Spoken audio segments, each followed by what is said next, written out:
RO में अभी कम time बचा हुआ है, जितना भी टाइम बचा हुआ है अभी, अगर आप उसमें स्टडी फॉर सिविल सर्विसेज का बिल्कुल लेटेस्ट ट्रेंड और पैटर्न के हिसाब से कंप्लीटली रिवाइज्ड और अपडेटेड कंटेंट पढ़ के जाते हैं, स्टडी मटेरियल पढ़ के जाते हैं, पूरी पेड क्विज लगा के जाते हैं, स्टडी फॉर सिविल सर्विसेज की रिवाइज्ड और updated test series 46 test series पूरी रिवाइज्ड वाली, जो मार्केट में रिवाइज नहीं मिल रही है, ठीक है, वो सब फेक है, मार्केट वाला हमारा नहीं है, सिंपल बात है। रिवाइज्ड और updated test series, paid quiz और study material, study for civil services का, स्टडी फॉर सिविल सर्विसेज का PYQ compilation, study for civil services का करंट अफेयर रिवीजन जो एग्जाम के करीबन 1 महीने पहले आता है। इतना करके जाएंगे अगर आप, चाहे जैसा पेपर आ जाए, easy, moderate, tough, and conceptual, आराम से आप कट ऑफ निकालने की स्थिति में हर हाल में रहेंगे। देखिए, स्टडी फॉर सिविल सर्विसेज का ऑथेंटिक, जेन्युइन, बिल्कुल लेटेस्ट ट्रेंड और पैटर्न के हिसाब से कंप्लीटली रिवाइज्ड और updated material latest paid book में मिल सकता है, जिसको आप ज्वाइन कर सकते हैं 8564880530 या फिर 7523864455 या फिर 9696066089। सिर्फ यही 3 हमारे नंबर हैं, इन्हीं पे आप कॉल या व्हाट्सएप करके ग्रुप ज्वाइन करके ही सारी चीजें स्टडी फॉर सिविल सर्विसेज की ऑथेंटिक, जेन्युइन, पूरी टेस्ट सीरीज भी अपडेटेड वाली सिर्फ पेड बुक में मिलेगी, पेड क्विज भी सिर्फ पेड क्विज में ही मिलेगा, पूरा स्टडी मटेरियल भी अपडेटेड वाला सिर्फ लेटेस्ट वाले पेड बुक में ही मिलेगा। इन 3 नंबर पे ही अगर आप कॉल करेंगे तभी पा पाएंगे, अदरवाइज कहीं भी मार्केट में मिल रहा है सब फेक है। उसमें जो है शुरू के 1-2 पेजेस बस हमारे हैं, वो नहीं है हमारी कोई रिस्पॉन्सिबिलिटी नहीं होगी उसमें। बीच में कूड़ा कचड़ा भर के दिया हुआ है स्टडी फॉर सिविल सर्विसेज का नाम बदनाम करने के लिए कि मार्केट से लोग खरीदें, फिर उनका सिलेक्शन ना हो, फिर वो हमको बदनाम करें। तो अगर अपडेटेड वाला स्टडी फॉर सिविल सर्विसेज का चाहिए, रिवाइज्ड वाला, सिर्फ स्टडी फॉर सिविल सर्विसेज के पेड ग्रुप में ही मिलता है, बाकी कहीं नहीं मिलता। हमारा कोई कोलैबोरेशन, कोई एसोसिएशन, कोई पार्टनरशिप किसी तरह से किसी के साथ नहीं है। तो यारो, हिंदी के सिलेबस का 5वां टॉपिक है विशेषण एवं विशेष। तो विशेषण एवं विशेष का बिल्कुल शुरुआत से पूरी थ्योरी पढ़ाते हुए, बिल्कुल बेसिक से लेके पूरा एग्जाम्पल के साथ, बिल्कुल कॉम्प्रिहेंसिव, पूरा सब कुछ जितना जरूरी है विशेषण और विशेष के लिए, आरओ 2023 के प्रीलिम्स के एग्जाम के लिए सब कुछ इसमें कराया गया। इवन मेंस में भी ये वाला टॉपिक आएगा ऑब्जेक्टिव हिंदी के लिए। देखिए, विशेषण एवं विशेष के लिए जो आयोग मानता है, आयोग के जो गवर्नमेंट और ऑथेंटिक सोर्सेज है, वहीं से पूरा डेटा लिया गया है। कंप्लीट, कॉम्प्रिहेंसिव, रिवाइज्ड और अपडेटेड वीडियो है ये, पूरा देखिए इसको बिल्कुल। विशेषण और विशेष्य की ये पहली क्लास है, आइए इसे शुरू करते हैं। पहले हम फाउंडेशन बनाने का काम करेंगे, यानी पहले समझ विकसित करेंगे। किसी भी टॉपिक को समझने के लिए पहले आपको उसके जो बेसिक्स होते हैं वो क्लियर करने चाहिए। विशेषण और विशेष्य एक ऐसा मुद्दा है जिसमें कि ज़्यादातर अभ्यर्थी कंफ्यूज रहते हैं कि कौन से शब्द को विशेषण चुना जाए और कौन से शब्द को विशेष्य चुना जाए, जबकि परिभाषा सबको पता होती है। लेकिन परिभाषा को जब धरातल पर उतारने का प्रश्न उठता है तो उसमें लोगों को दिक्कत आती है। ये तो सभी जानते हैं कि संज्ञा और सर्वनाम की विशेषता बताने वाले जो शब्द होते हैं उन्हीं को विशेषण कहा जाता है, और यहाँ विशेष्य की भूमिका में या तो संज्ञा होगी या फिर सर्वनाम होगा, यही होता है। लेकिन उसके बावजूद आपको दिक्कत आती है। क्यों आती है? क्योंकि आपने आधी अधूरी जानकारी इकट्ठी की है। तो यहाँ उस कमी को पूरा कर दिया जा रहा है। आइए शुरू करते हैं। देखिए, सबसे पहले वही कॉमन घिसी हुई परिभाषा यहाँ बताई जा रही है कि जिस शब्द से संज्ञा या सर्वनाम की विशेषता निदर्शित होती है, अर्थात दिखाई देती है, उसे कहा जाता है विशेषण। जैसे अच्छा लड़का, अब यहाँ देखें आप, लड़का जो है वो एक संज्ञा है ना, और उसकी विशेषता बताने वाला शब्द है अच्छा, जो कि एक गुणवाचक विशेषण है। विशेषण के प्रकार जब हम पढ़ेंगे तो उसमें हम पाएंगे कि गुणवाचक विशेषण का जो परिवार है, कुनबा है, वो काफ़ी लंबा चौड़ा है। उसमें बहुत तरह की वैरायटी आती है। नीली गाय, गाय आमतौर पर नीली नहीं होती है, लेकिन मान लीजिए कि नीली गाय, तो गाय यहाँ पर संज्ञा हो गई। ये एक पशु का नाम है, और कोई भी नाम जो है वो संज्ञा होता है, आप जानते हैं। और नीली शब्द जो है ये गुणवाचक विशेषण है, जो कि गाय की विशेषता बता रहा है। वैसे ही काला आदमी, सफ़ेद घोड़ा, सफ़ेद हाथी, छोटा फूल, भला आदमी, ये सारे जो यहाँ शब्द युग्म आपको दिखाई दे रहे हैं, इसमें एक आपका शब्द विशेष्य है और दूसरा विशेषण है। विशेष्य कौन होगा? जो संज्ञा होगी, और विशेषण आप देख ही रहे हैं। आगे का मामला यहाँ परिभाषा के रूप में ही है। ये सब शुरुआत में थोड़ा सा बताया जाता है, वही बताया जा रहा है। जिस विकारी शब्द से संज्ञा की व्याप्ति मर्यादित होती है, ये वाली परिभाषा बहुत सारी किताबों में देखते हैं, और आपको हो सकता है न समझ में आती हो। कुछ लोग समझ भी सकते हैं, ऐसी बात नहीं है कि सभी नहीं समझेंगे। लेकिन संज्ञा की व्याप्ति मर्यादित होती हो, उसको कहा जाता है विशेषण। अब ये व्याप्ति मर्यादित होने का क्या मतलब है, और विकारी शब्द क्या होता है? तो विकारी शब्द का मतलब होता है विकार उत्पन्न करने वाला, यानी खराबी ले आने वाला। अब यहाँ विकार शब्द को हम लोग थोड़ा सा नकारात्मक अर्थ में ले लेते हैं, लेकिन असल में यहाँ विकार का इस्तेमाल जो हुआ है वो दोनों अर्थों में हुआ है, यानी अच्छाई भी पैदा कर सकता है और बुराई भी पैदा कर सकता है। तो विशेषण असल में विकारी शब्द होता है, ठीक है। ये किसी भी संज्ञा के गुण को तय करता है या संज्ञा को निर्धारित करता है कि इसे लोग किस नज़रिए से देखेंगे, किस निगाह से देखेंगे।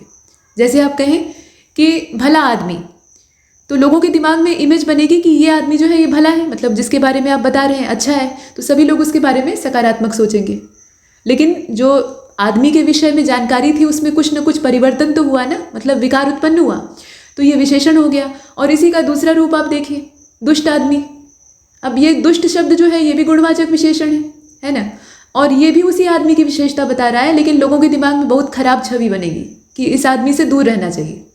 तो ये दोनों अर्थों में इस्तेमाल होता है, लेकिन ये वाक्य में और शब्दों के साथ अगर चिपकता है तो विकार उत्पन्न करता है, यानी उनके अर्थ में, उनके स्वभाव में या उनके महत्व में परिवर्तन ले आ देता है। आगे देखते हैं। और हाँ, संज्ञा की व्याप्ति मर्यादित होती है। संज्ञा को निर्धारित करने का, संज्ञा की परिधि को बांधने का काम, उसे मर्यादित करने का काम विशेषण करता है। संज्ञा किस दिशा में जाएगी, उसे लोग किस नज़रिए से देखेंगे, उसकी क्या पहचान होगी, वो कितनी मात्रा में होगी, कितनी संख्या में होगी, ये सब काम, उसके अंदर कौन कौन से गुण होंगे, इन सब कामों को निर्धारित करने का काम विशेषण करता है। इसीलिए यहाँ पर व्याप्ति मर्यादित करने की बात कही गई। चलिए अब देखते हैं आगे। यहाँ विशेष्य की परिभाषा है जो कि आप पहले से ही जानते हैं, मतलब विशेषण जिसकी विशेषता बताए वो विशेष्य हो जाएगा, ठीक है।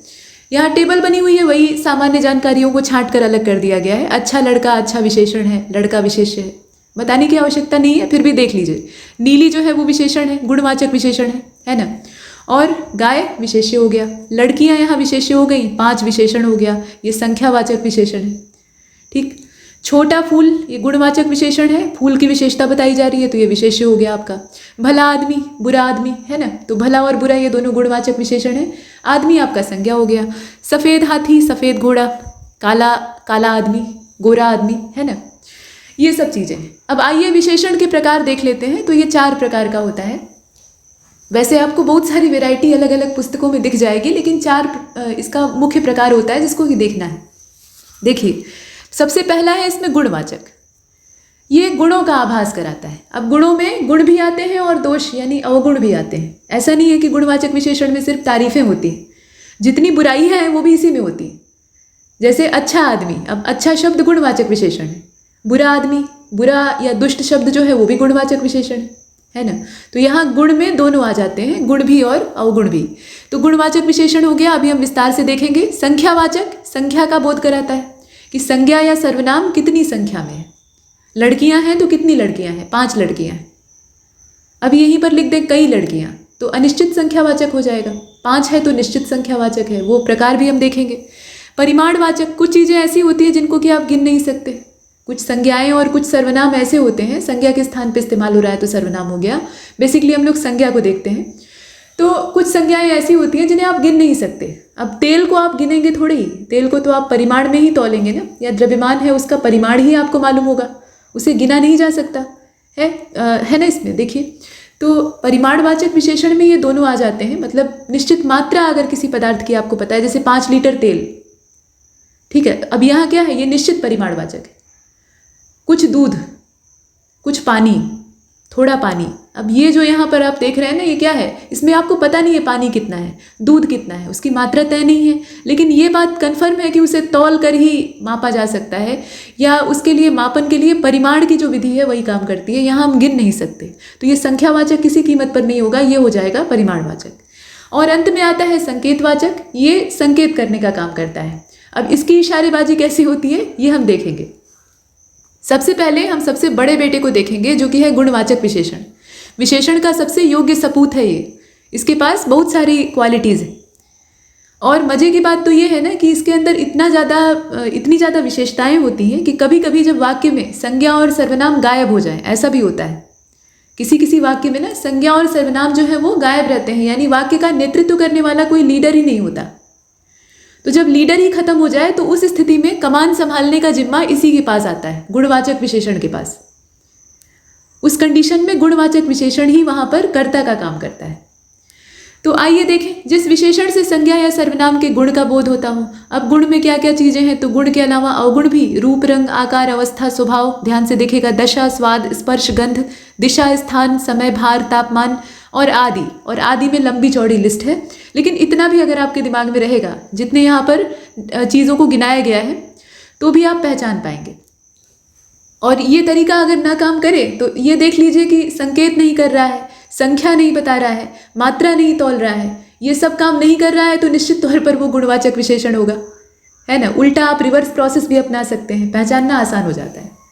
फिलहाल यहाँ देखें, गुणवाचक विशेषण के साथ अगर आप सा जोड़ देते हैं तो उसके गुणों में थोड़ी सी कमी आ जाती है। जो गुण उसके एकदम चमकीले प्रखर दिखाई दे रहे थे, तो आप क्या कर रहे हैं, उसमें सा जोड़ के उसके महत्व को थोड़ा सा कम कर दे रहे हैं। जैसे यहाँ देखें, मोटा सा, मोटा जो है वो गुणवाचक विशेषण है। मोटा अगर आप कहेंगे यह मोटा आदमी है, ठीक है, यह मोटा आदमी मान लीजिए, तो एक छवि बनेगी कि खूब भारी भरकम मोटा ज़्यादा वजन वाला आदमी होगा ऐसा। और आप लिखें मोटा सा आदमी, तो थोड़ा सा दिमाग में हल्का विचार आएगा कि थोड़ा बहुत मोटा होगा, ऐसे ही कह रहे हैं। तो ये गुणवाचक विशेषण की महिमा को गिराने का काम करता है। अब यहाँ गुण दोष क्या क्या हो सकता है, यहाँ गिनाया गया है ना कि क्या क्या चीज़ें गुणवाचक विशेषण में आती हैं, मतलब किस रूप में इसको रखा जाता है। तो वो सारे रूप यहाँ विस्तार से दिए हुए हैं। सबसे पहले तो गुणों में आपके अच्छे गुण आ सकते, यहाँ देखिए कुछ शब्दों का नमूना दिया हुआ है ताकि आप पहचान सकें। हालांकि ये पर्याप्त नहीं है, ये तो चंद शब्द दिए हुए हैं ना, इसमें लिस्ट बहुत लंबी चौड़ी है। तो आप इसीलिए कहा जा रहा है कि कॉन्सेप्ट पर ध्यान दीजिए, चीज़ों को समझिए, रटिए नहीं। रटेंगे तो आप पीछे रह जाएंगे, फिर कुछ चीज़ें आपको दिमाग में रहेंगी, स्टोर रहेंगी और बाकी भूल जाएंगे। सिलेबस बहुत बड़ा है, चाहे हिंदी का हो या जीएस का हो, तो उसमें समझ विकसित करने में ही भलाई है, इसीलिए ध्यान से देखिए। गुण में जितनी अच्छी चीज़ें हैं, जितने अच्छे स्वभावगत गुण हो सकते हैं, जैसे कि अच्छा एक सामान्य शब्द हो गया, सुकोमल या कोमल, भला, सुंदर, सुशील, सदाचारी, ऐसे न जाने कितने ही शब्द बनेंगे। दोष में बुरा, कुरूप, दुर्जन, नीच, पापी, दुष्ट, ये सारे शब्द आते हैं और ये सारे शब्द गुणवाचक विशेषण हैं। रंग में जितने रंग हैं वो सब आ जाएंगे। काल यानी समय की बात हो रही है तो आधुनिक, मध्यकालीन, ब्रिटिशकालीन, फ्रांसीसी। अब ये फ्रांसीसी कोई काल नहीं है, प्राचीन, नवीन, ये इसमें से बाहर कर दीजिए। प्राचीन, नवीन, ऐसे करके काल यानी समय का बोध कराने वाले ये सारे शब्द हैं, तो ये भी गुणवाचक विशेषण में आते हैं। देश, भारतीय, ठीक है, भारत की विशेषता। देसी, कहते हैं ना ये देसी चीज़ है, देसी आम है, देसी कुत्ता है, तो कुत्ता की विशेषता देसी शब्द बता रहा है, ठीक है। वैसे ही विदेशी, चीनी, रूसी, चीनी नागरिक, रूसी यात्री, ऐसे लिख सकते हैं आप। फ्रांसीसी लेखक, अब लेखक शब्द जो है वो संज्ञा है और फ्रांसीसी उसका उसके बारे में बता रहा है, उसकी नागरिकता, उसकी स्थिति के बारे में बता रहा है, तो ये गुणवाचक विशेषण हो गया। ऐसे ही दिशा का जो जितना भी नाम है वो सब भी, अब दिशा के नाम नहीं, दिशा के नाम लिखेंगे तब तो वो संज्ञा हो जाएगा, जैसे पूर्व या पूरब। अब ये क्या है, दिशा का नाम है, तो नाम हुआ तो संज्ञा हो गई। लेकिन यहाँ पर हम दिशा की ओर इंगित कर रहे हैं कि पूर्वी छोर पर बादल उठ रहे हैं, वर्षा होगी। हालांकि पूरब दिशा से उठने वाले बादल कम बरसते हैं, कोने से जो आता है वो बरसता है, खासतौर पे वायव्य। तो यहाँ मौसम विज्ञान की चर्चा न करते हुए हम ये देखेंगे कि दिशा जो है वो कैसे गुणवाचक विशेषण हो सकती है। एक तो है पूर्वी, पश्चिमी, उत्तरी, दक्षिणी, मूल रूप से यही 4 दिशाएं होती हैं। वैसे तो अपने जो हमारा भारतीय आध्यात्मिक विज्ञान है उसमें दिशाओं को 10 माना गया है, और जो अंग्रेज या पश्चिमी लोग हैं वो भी ये मानते हैं। जो कॉर्नर होते हैं उनको भी काउंट किया जाता है, तो वो लोग नॉर्थ ईस्ट, नॉर्थ वेस्ट ऐसे बोलते हैं, और हम लोगों ने बाकायदा उसका नाम रखा हुआ है, ठीक है। ये दिशाओं का पूछा जाता है वाक्यांश के लिए, एक शब्द जब आप पढ़ेंगे ना आगे तो उसमें ये चीज़ें आती हैं। फिलहाल ये जो कोने बनते हैं इनके अपने नाम हैं, आप जानते भी होंगे। ये मान लीजिए आपका उत्तर हो गया, सपोज दैट, ये दक्षिण हो गया, ये आपका पश्चिम हो गया, ये पूरब हो गया। तो ये जो कोना है इसको अंग्रेज़ों से पूछेंगे तो वो बताएंगे कि नॉर्थ ईस्ट है, और हम लोग भी फैशन में बोल देते हैं नॉर्थ ईस्ट। ये ईशान है, ठीक है, इस कोण का नाम है ईशान। यहाँ आप देख रहे हैं ये पश्चिम हो गई, और ये मतलब पश्चिम दिशा हो गई, और ये आपकी उत्तर दिशा हो गई, है ना। अब इनके बीच का है तो आप कहेंगे नॉर्थ वेस्ट है, इसको कहते हैं वायव्य, और यहाँ पर अगर बादल उठते हैं तो वर्षा अवश्य होती है। इसके बाद यहाँ देखिए दक्षिण और पश्चिम, इनके बीच की जो दिशा है, मतलब कोण है असल में 45 डिग्री का एंगल, ये 90 का एंगल यहाँ बन रहा है ना, बीच से इसको आधा आधा डिवाइड कर दीजिए। इसमें न जाने कितनी चीज़ें आ रही हैं, ज्योग्राफी और मौसम विज्ञान, इसके साथ यहाँ आप रेखा गणित पढ़ रहे हैं। फिलहाल ये देखिए बीच का जो कोण है इसको नैऋत्य कहा जाता है, इसका नाम होता है नैऋत्य। ये वाक्यांश के लिए एक शब्द में आएगा, इसलिए यहाँ उल्लेख किया जा रहा है। यहाँ जितनी भी बातों का जिक्र किया जाएगा उनका कुछ न कुछ पर्पस होगा, कुछ भी निरुद्देश्य आपको नहीं बताया जाएगा, ठीक है। तो ये हो गया नैऋत्य। और यहाँ देखिए ये आग्नेय कोण है ना, इसको हम लोग साउथ ईस्ट कहते हैं या ईस्ट साउथ भी बोल सकते हैं। तो कुल मिलाकर ये जो कोण है ये आग्नेय है। और इसके अलावा ऊपर और नीचे यानी धरती और आकाश, तो कुल मिलाकर हमारे आध्यात्मिक विज्ञान में दिशाएं 10 होती हैं। 4 तो मूल दिशाएं हो गई, 4 उनके कोने हो गए, 8 हो गया, और एक धरती और एक आकाश यानी 2 और जोड़ दीजिए 10 हो गया।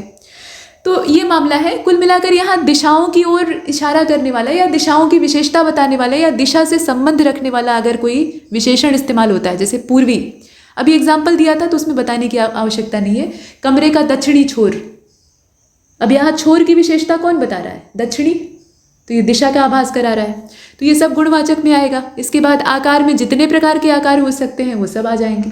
सिर्फ इतने ही नहीं, परवलयाकार, दीर्घवृत्ताकार, बहुत सारे आकार हो सकते हैं, आकारों का कोई अंत नहीं।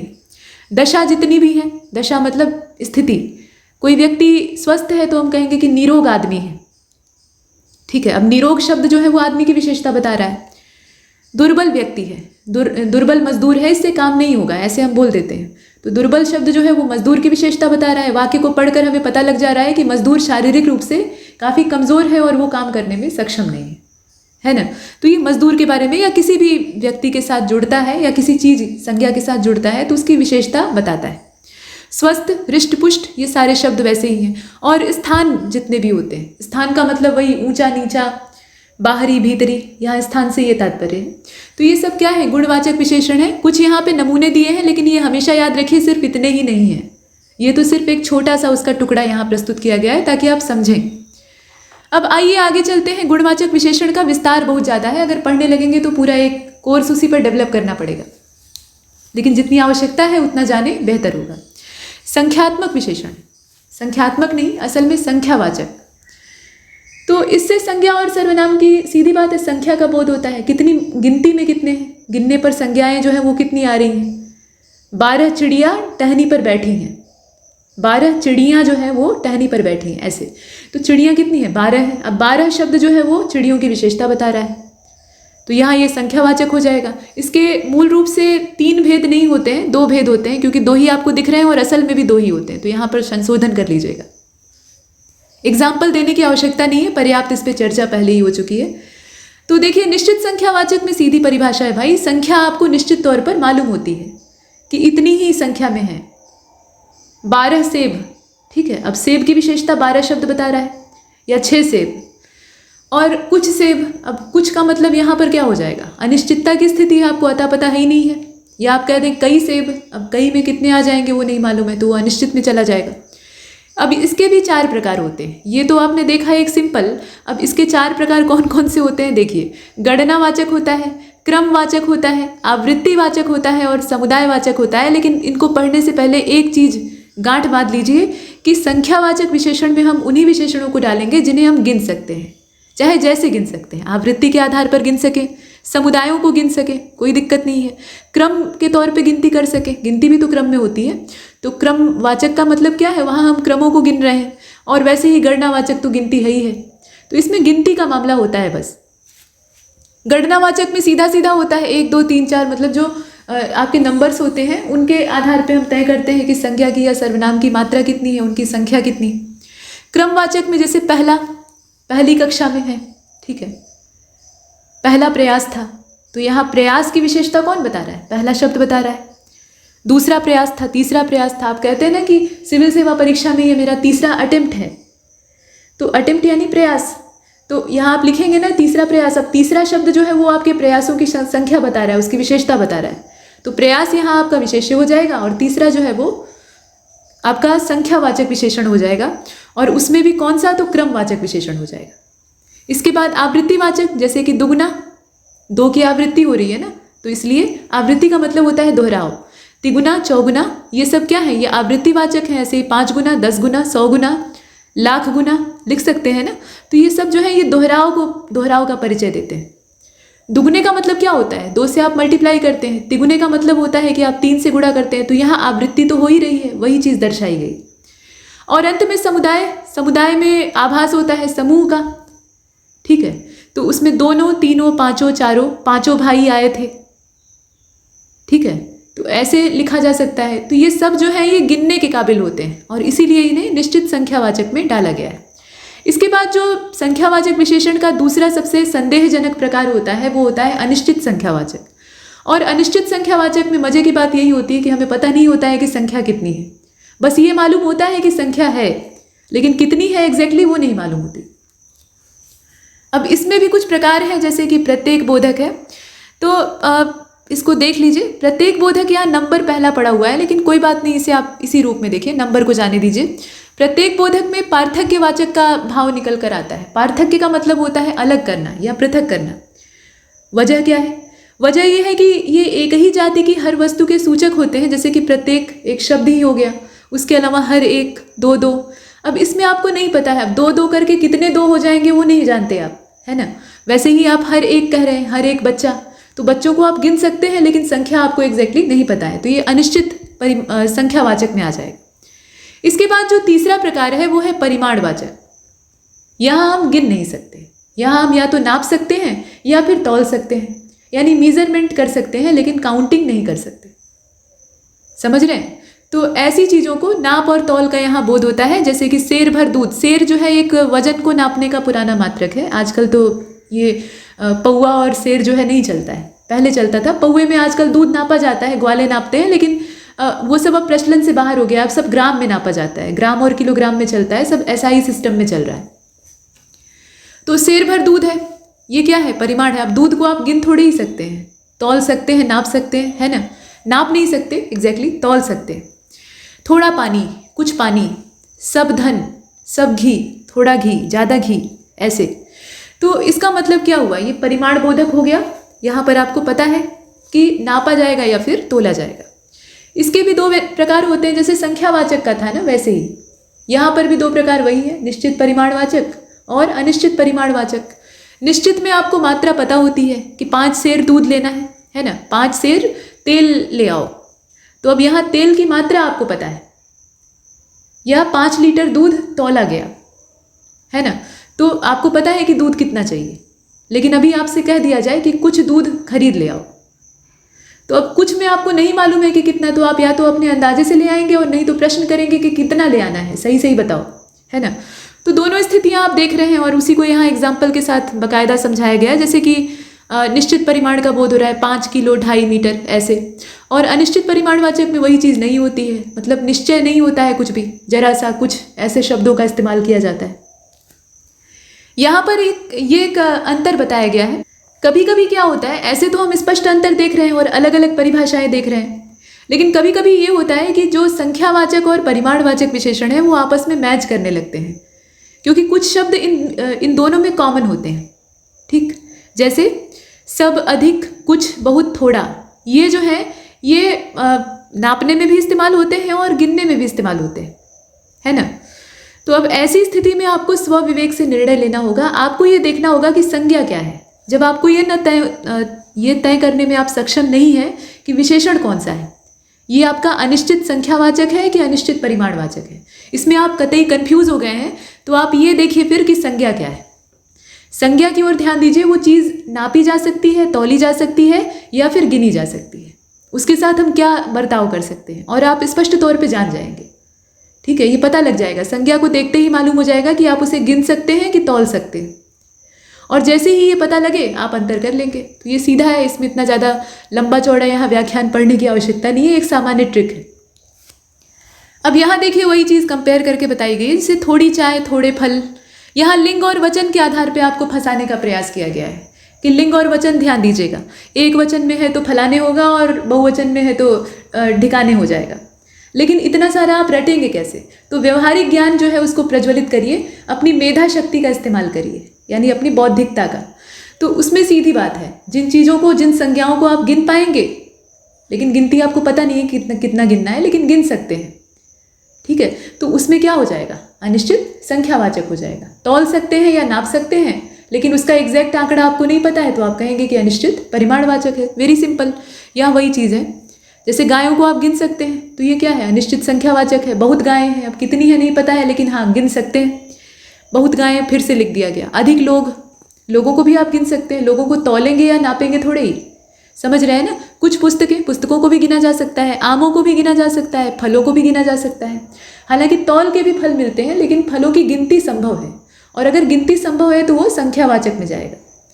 थोड़ी चाय, अब चाय जो है मतलब बनी हुई चाय की बात हो रही है, और चाय की पत्ती भी, उसके एक एक दाने आप नहीं गिनते, तो चाय को आप क्या करेंगे, तौलेंगे। दूध, पानी, धन, ठीक है। धन का मतलब यहाँ पे वो नोट की गड्डी और करेंसी से नहीं है। धन का मतलब चल और अचल संपत्ति दोनों होती है, तो उसको आप गिन नहीं सकते। और सब मिठाई को भी आप गिनते नहीं हैं, हालांकि काउंट करके भी ले आते हैं कभी कभी, लेकिन इसको ध्यान दीजिएगा, ये मिठाई इत्यादि जो है ना, मतलब इस तरह की जो चीज़ें होती हैं, इनको परिमाणवाचक में ही रखते हैं, क्योंकि आप कहते हैं 5 किलो लड्डू ले आओ, ये नहीं कहते हैं कि 10 लड्डू ले आओ। वैसे ही अधिक वर्षा, अब वर्षा को भी आप गिन नहीं सकते, है ना, माप सकते हैं, नापा जाता है वर्षा को कि इतने मिलीमीटर वर्षा हुई, तो ये क्या है, ये परिमाणवाचक है, लेकिन मात्रा तय नहीं है, तो हम कहेंगे कि अनिश्चित परिमाणवाचक है। इसके बाद जो चौथा और अंतिम प्रकार है आपका विशेषण का, वो है संकेतवाचक सार्वनामिक विशेषण। इसको कहीं कहीं सार्वनामिक विशेषण भी कहा जाता है, और संकेतवाचक शब्द इसके साथ जोड़कर पढ़ना ज़्यादा सही रहेगा, इससे आपको चीज़ें समझ में आएंगी। बताया गया कि जो विशेषण अपनी संज्ञा यानी अपने विशेष्य की ओर संकेत करे, विशेषता नहीं बता रहा है लेकिन उसकी ओर इशारा कर रहा है, तो उसको कहेंगे संकेतवाचक विशेषण। जैसे यह पुस्तक किसकी है, ठीक है, ये देखिए, यह पुस्तक किसकी है। इस वाक्य को पढ़ने पर आपको क्या लग रहा है, आप एक किताब की ओर इंगित करके कह रहे हैं, पूछ रहे हैं असल में कि यह किताब किसकी है, यानी आप इशारा कर रहे हैं, उस पुस्तक की ओर इशारा कर रहे हैं, यानी संज्ञा की ओर इशारा कर रहे हैं। तो यहाँ पर जो विशेषण है वो क्या हो जाएगा, संकेतवाचक हो जाएगा। वैसे ही वह घर हमारा है, गली के नुक्कड़ से आप मुड़े और अपने मित्र को दिखा रहे हैं कि देखो बस वह घर हमारा है, बस हम पहुँचने ही वाले हैं, तो आप एक घर की ओर इशारा कर रहे हैं। घर संज्ञा हो गई और उसकी ओर इशारा करने वाला जो शब्द है वो विशेषण हो गया। वैसे ही वह बालक यहाँ अध्यवासी नहीं होता है, अध्यावसायी होता है, मतलब पढ़ने लिखने वाला है, अभ्यास करने वाला है। यह बालक बुद्धिमान है, ऐसे बहुत सारे हैं। तो ये सार्वनामिक या निर्देशक होते हैं, संज्ञा की ओर इशारा करते हैं, और इशारा करने के लिए जिन शब्दों का प्रयोग होता है उसको देखिए, इसे सार्वनामिक क्यों कहा गया है।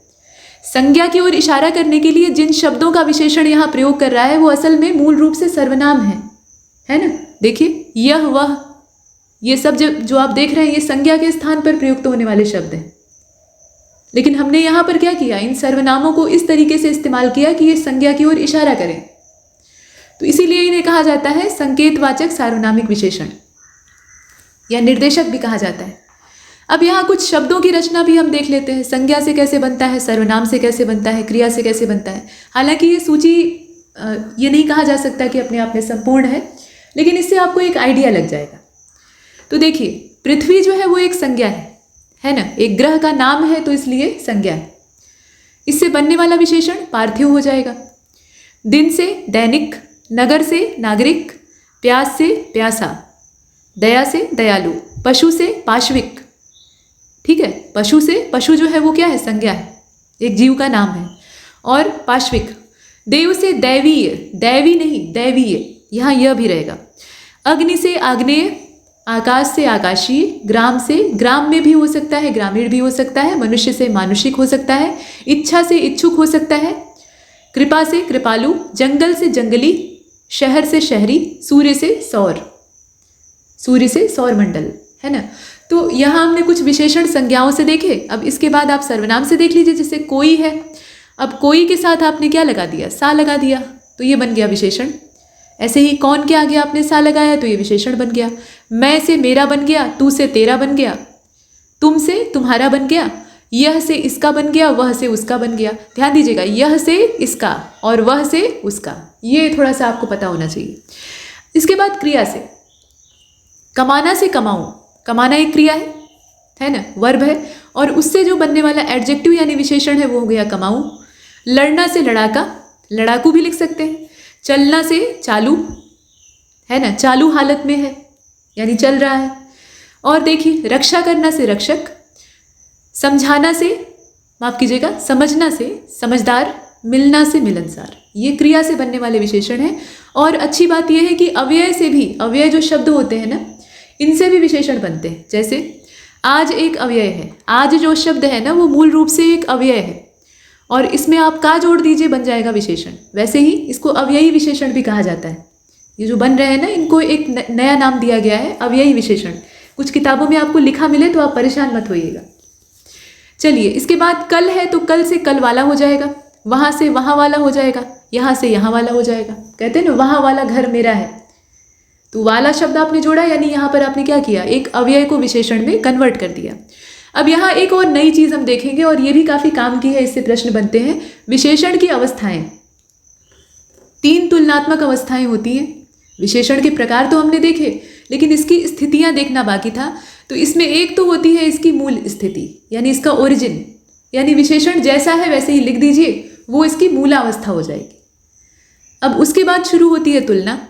तो जब तुलना हो रही होती है तो वो अवस्था होती है उत्तरावस्था।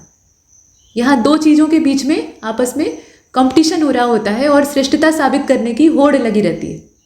और अंत में जब तुलना हो जाती है तो उसमें से एक श्रेष्ठ साबित हो जाता है तो आती है उत्तमावस्था। यही है टोटल मामला।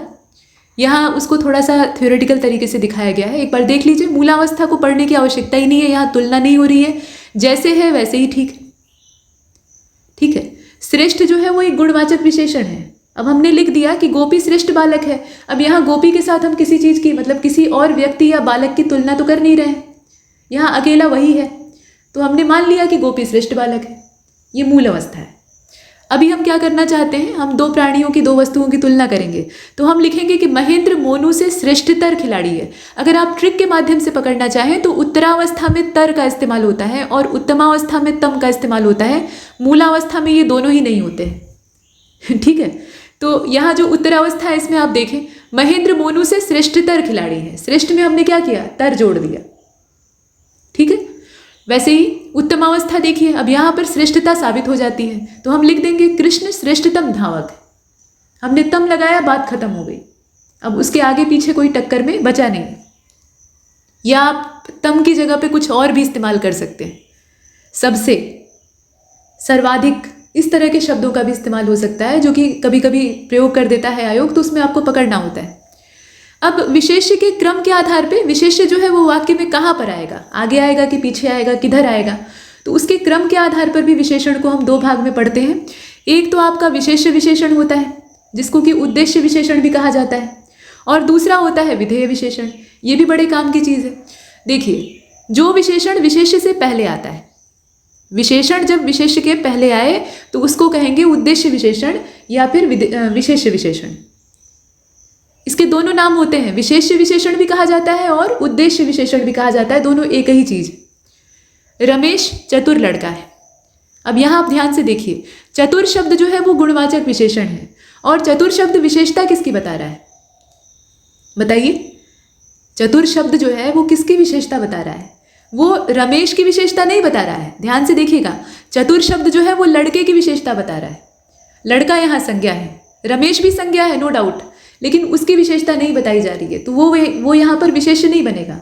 आप ये मत समझिएगा कि संज्ञा और विशेष्य एक होते हैं। संज्ञा तो बहुत सारी है, मतलब जिस चीज़ का आप नाम लिखेंगे तो वो संज्ञा हो जाएगी, लेकिन उनमें से विशेष्य वही संज्ञा कहलाएगी जिसकी की विशेषता बताई जाएगी। जिसकी विशेषता, जिसका गुणगान कोई विशेषण कर रहा होगा, सिर्फ वही संज्ञा विशेष्य बनने के काबिल होगी।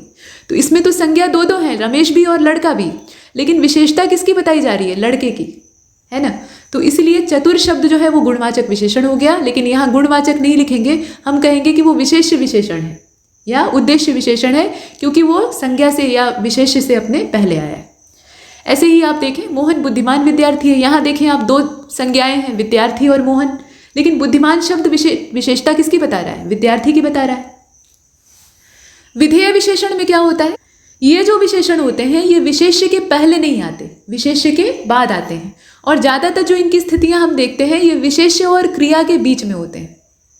जैसे नंदिनी की गाय सफ़ेद है।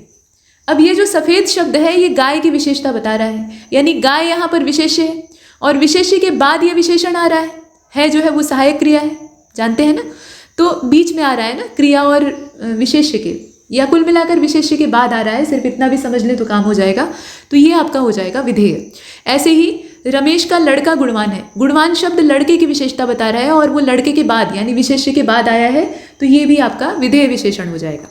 इसके बाद एक और मैटर होता है जो कि है प्रविशेषण। प्रविशेषण निहायत ही खुराफाती प्रवृत्ति के विशेषण होते हैं। ये विशेषणों की विशेषता बताने की हिम्मत रखते हैं। ठीक है, मतलब विशेषण तो खुद ही विशेषता बता रहा है, संज्ञा या सर्वनाम की। प्रविशेषण क्या करेंगे, ये विशेषण की विशेषता बताएंगे। जैसे यहां देखिए कहा जाए कि रहीम बहुत तेज विद्यार्थी है। हमने तेज विद्यार्थी नहीं लिखा, हमने लिखा बहुत तेज। आमतौर पे वाक्य पर दबाव डालने के लिए, वाक्य में बल डालने के लिए ऐसा किया जाता है। तो रहीम बहुत तेज, अब यहाँ बहुत और तेज दोनों ही अगर कायदे से अलग अलग इन्हें देखा जाए तो ये गुणवाचक विशेषण है। लेकिन बहुत शब्द जो है वो तेज की महिमा को बढ़ाने का काम कर रहा है, तेज की विशेषता को बता रहा है ना।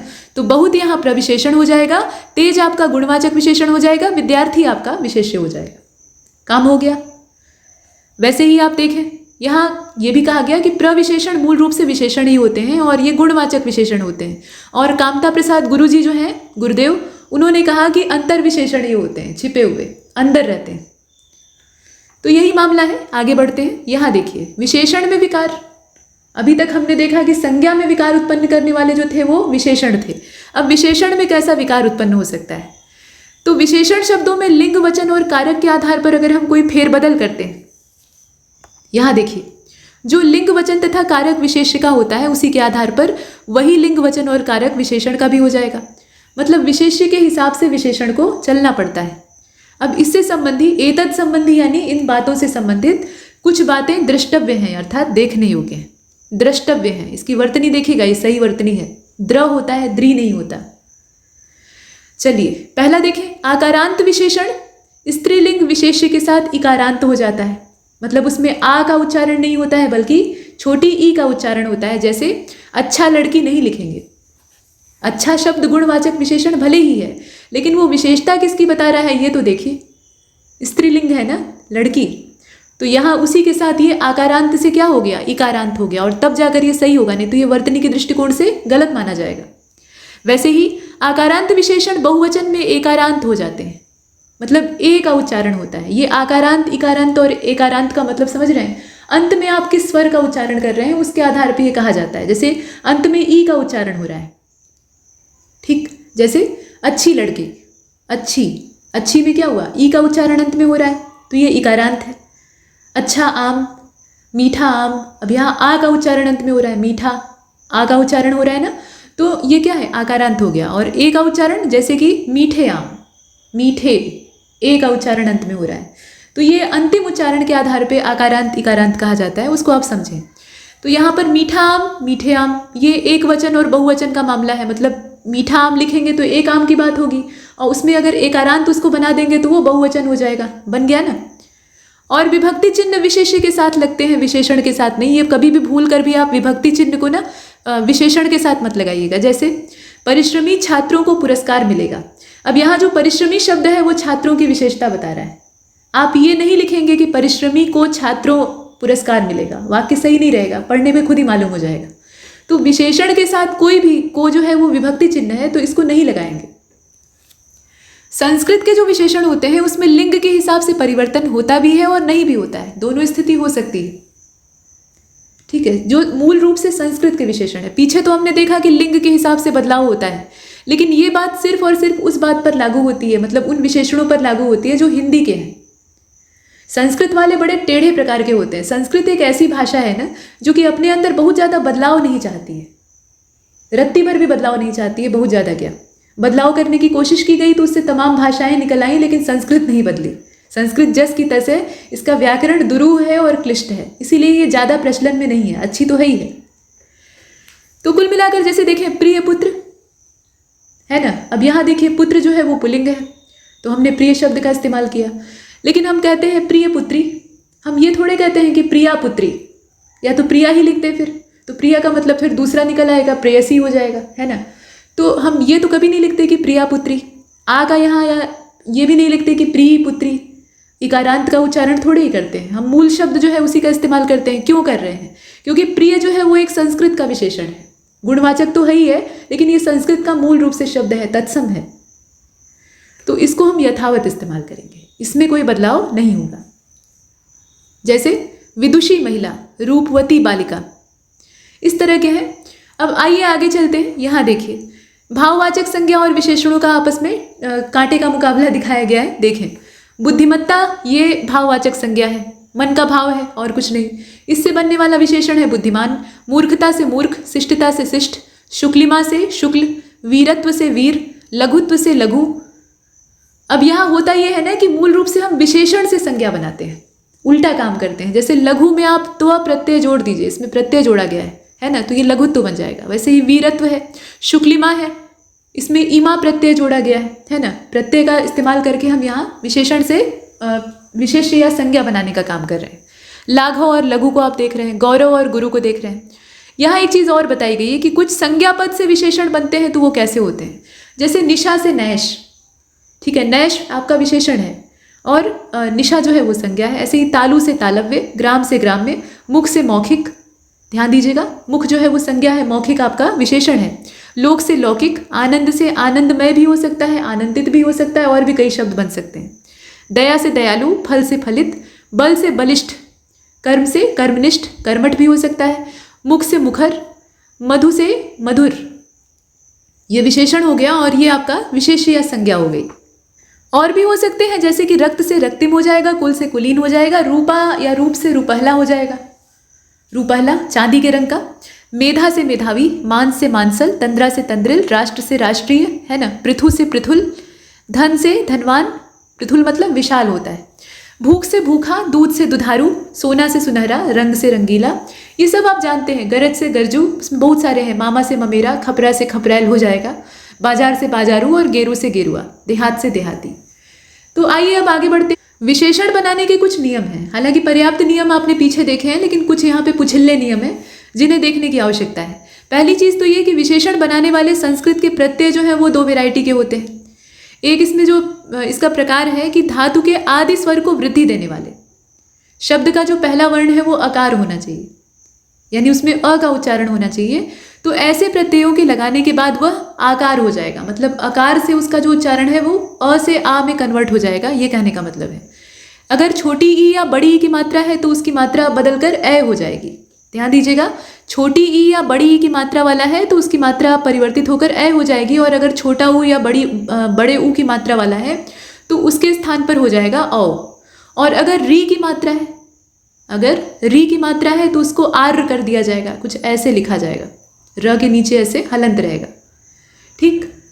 और संस्कृत के कुछ प्रत्यय होते हैं, जैसे कि ए है, इक है, अ है, और भी बहुत सारे हैं। तो आइए इसे बतौर एग्जाम्पल देखते हैं, नहीं तो ये समझ में नहीं आएगा।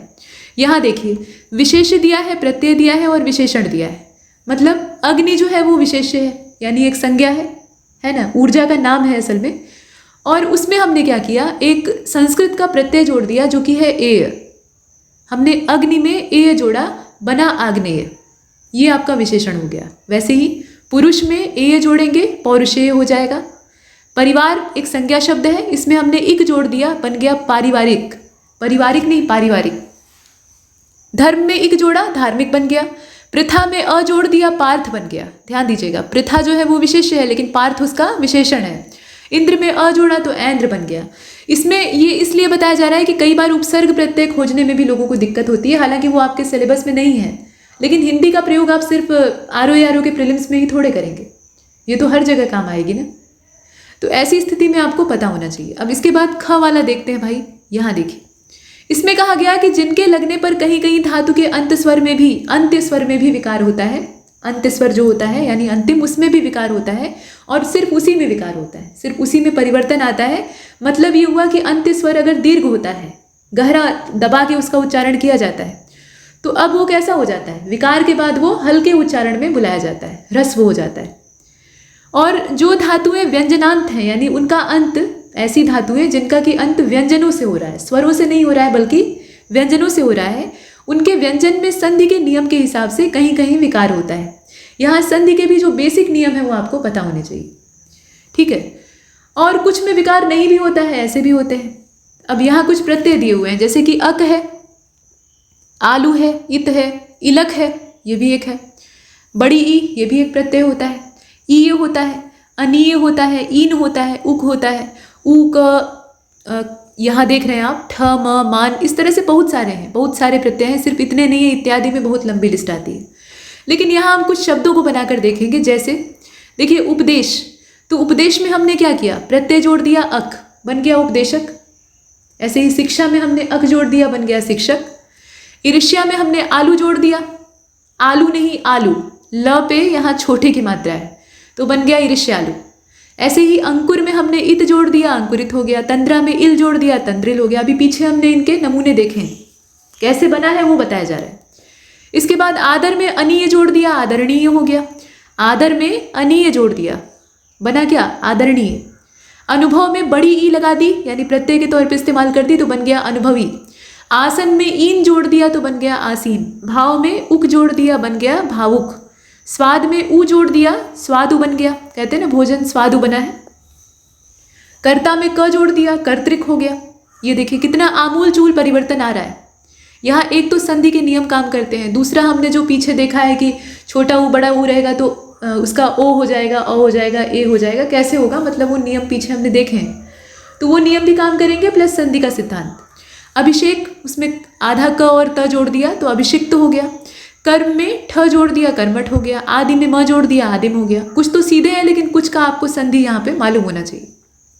यहाँ देखें आप, वान और मान एक ही प्रत्यय है और इकारांत संज्ञाओं के साथ लगने वाला वान का मान हो जाता है। कैसे होता है, जैसे बुद्धिमान।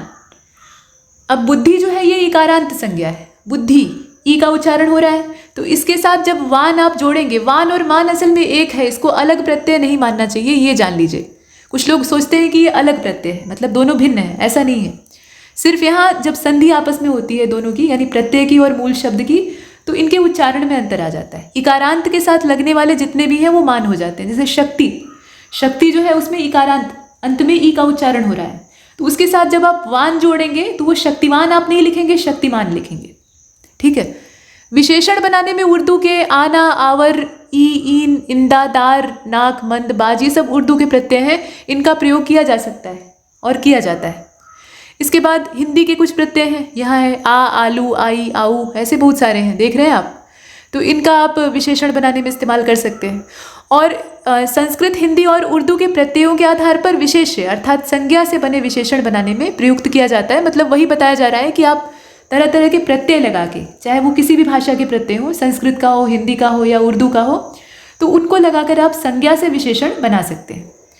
ऐसे ही यहाँ पर कहा गया कि उर्दू प्रत्ययों के आधार पर विशेष्य संज्ञा से बने विशेषणों के उदाहरण जो है वो निम्नांकित है, तो उदाहरण ऊपर ही हम देख चुके हैं, तो निम्नांकित देखने की क्या आवश्यकता है, तो इसीलिए नीचे कुछ भी नहीं। ठीक है। और यहाँ पर ये लेक्चर समाप्त होता है, लेकिन अभी विशेषण विशेष्य में बहुत कुछ देखना बाकी है। ठीक है। और इसीलिए यहाँ पर इस क्लास को यही समाप्त किया जाता है। अच्छा, इसमें एक चीज़ यहाँ देखी रह गई थी, ये जो यहाँ पर हमने ख़त्म किया था ना, इसमें टेबल का एक हिस्सा रह गया था। बुद्धि के साथ मान जोड़ेंगे, वही चीज़ समझाई गई। देखिए यहाँ वान और मान वाला जो है ना, तो मान जोड़िए चाहे वान जोड़िए, लेकिन बुद्धि में उच्चारण जो अंत में हो रहा है वो छोटी ई का हो रहा है, तो ये इकारांत हो जाएगा, बुद्धिमान हो जाएगा। अंत में अगर यह जोड़ेंगे तो अंत्य हो जाएगा। मधुर में, माफ़ कीजिएगा, मधु जो है वो संज्ञा है, उसमें अगर आप र जोड़ते हैं तो मधुर हो जाएगा। वैसे ही 500 में ल जोड़ते हैं पांसुल, तेजस में विनी जोड़ते हैं तेजस्विनी हो जाएगा, यहाँ तेजस्वी नहीं होगा। और धन के साथ वान जोड़ेंगे तो धनवान हो जाएगा, रोम के साथ श जोड़ेंगे रोमश हो जाएगा। तो यहाँ तक हमने पूरा किया है, और इसके बाद जो अगली क्लास होगी उसमें हम आगे के सिद्धांतों पर चर्चा करेंगे। इसमें इतना ही। विशेषण और विशेष्य की अपनी इस दूसरी क्लास में हम कुछ उदाहरणों के साथ समझने का प्रयास करेंगे, क्योंकि पहले हमने तमाम परिभाषाओं को देखा है, तरीके सीखे हैं, अब उन तरीकों को यहाँ आजमाने का समय है। तो यहाँ हम देखने वाले हैं कुछ विशेष्य और उनसे बनने वाले विशेषण। ये जो विशेष्य है ये संज्ञाएं, संज्ञा से विशेषण कैसे बना है यहाँ कुछ क्रम से दिया हुआ है, देखिए, इसे बस देखते जाइएगा, इससे आपको आइडिया लगेगा।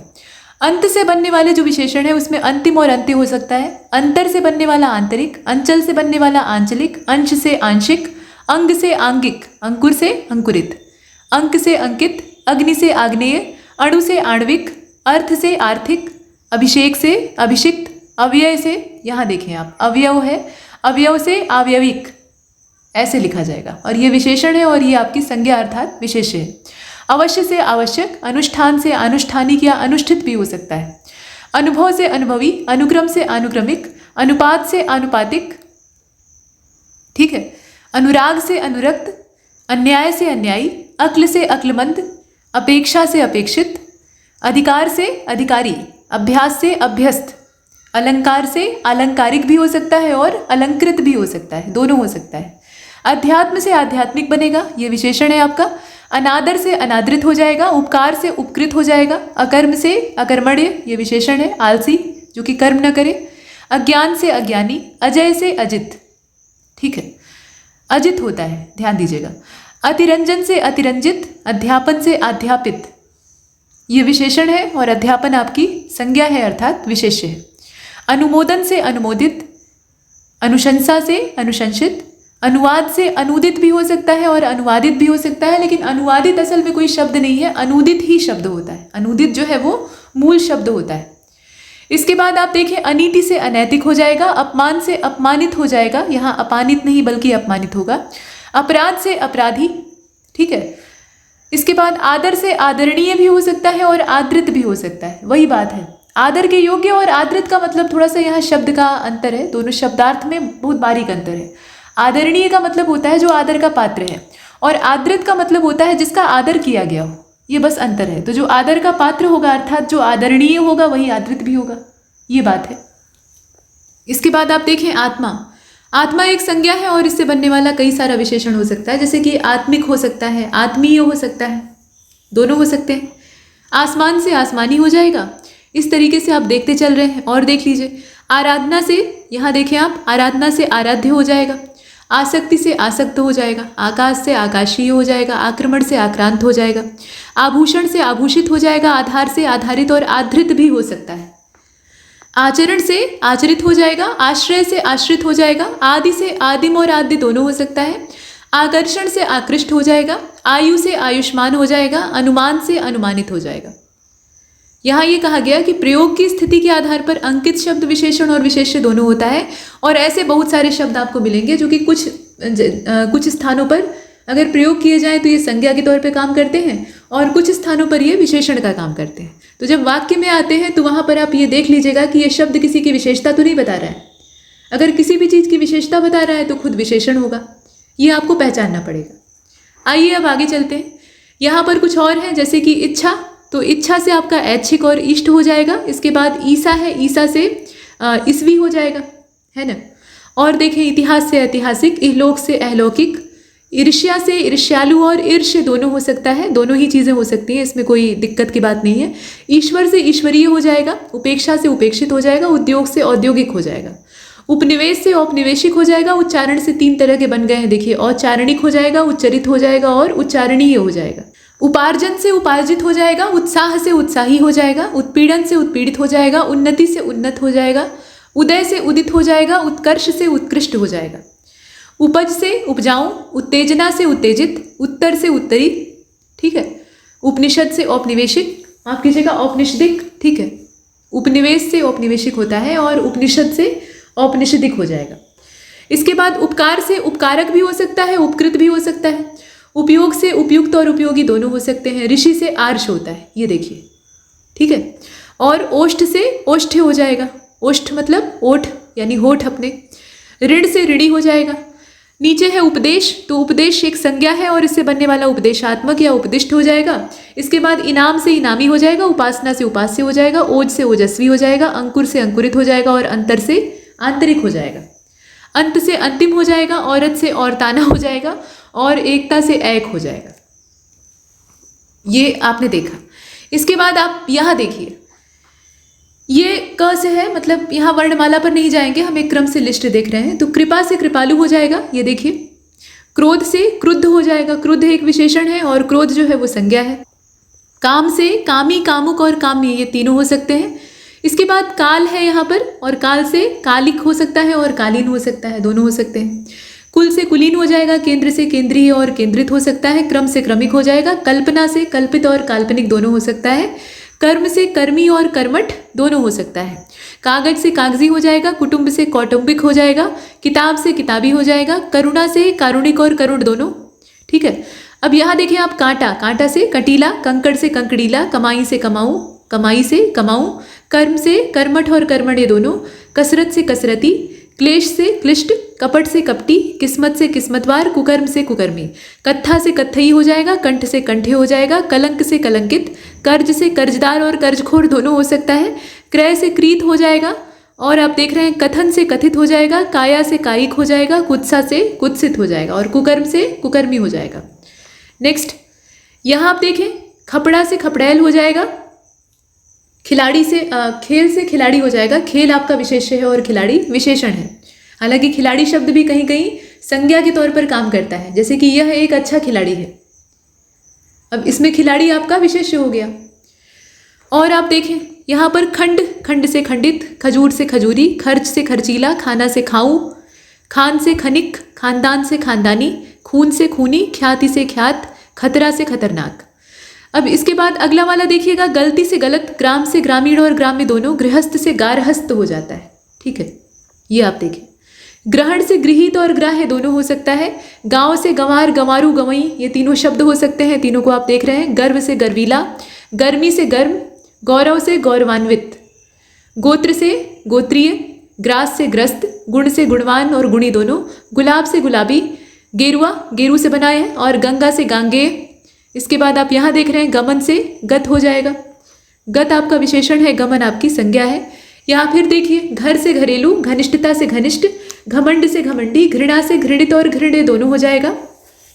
इसके बाद घाव से घायल। ठीक है, घाव आपका विशेष्य है और उससे घायल।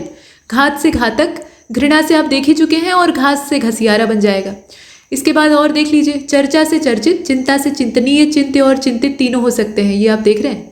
और चित्र से चित्रित, चितेरा, चार से चौथा, चक्र से चक्रित और चक्रीय दोनों, चौमास से चौमासा, चाचा से चचेरा, चेष्टा से चेष्टित, चरित्र से चारित्रिक, चक्षु से यहाँ आप जानते हैं चक्षु का मतलब क्या होता है, आँखें, तो उससे हो जाएगा आँखों से संबंधित, यानी चाक्षुष।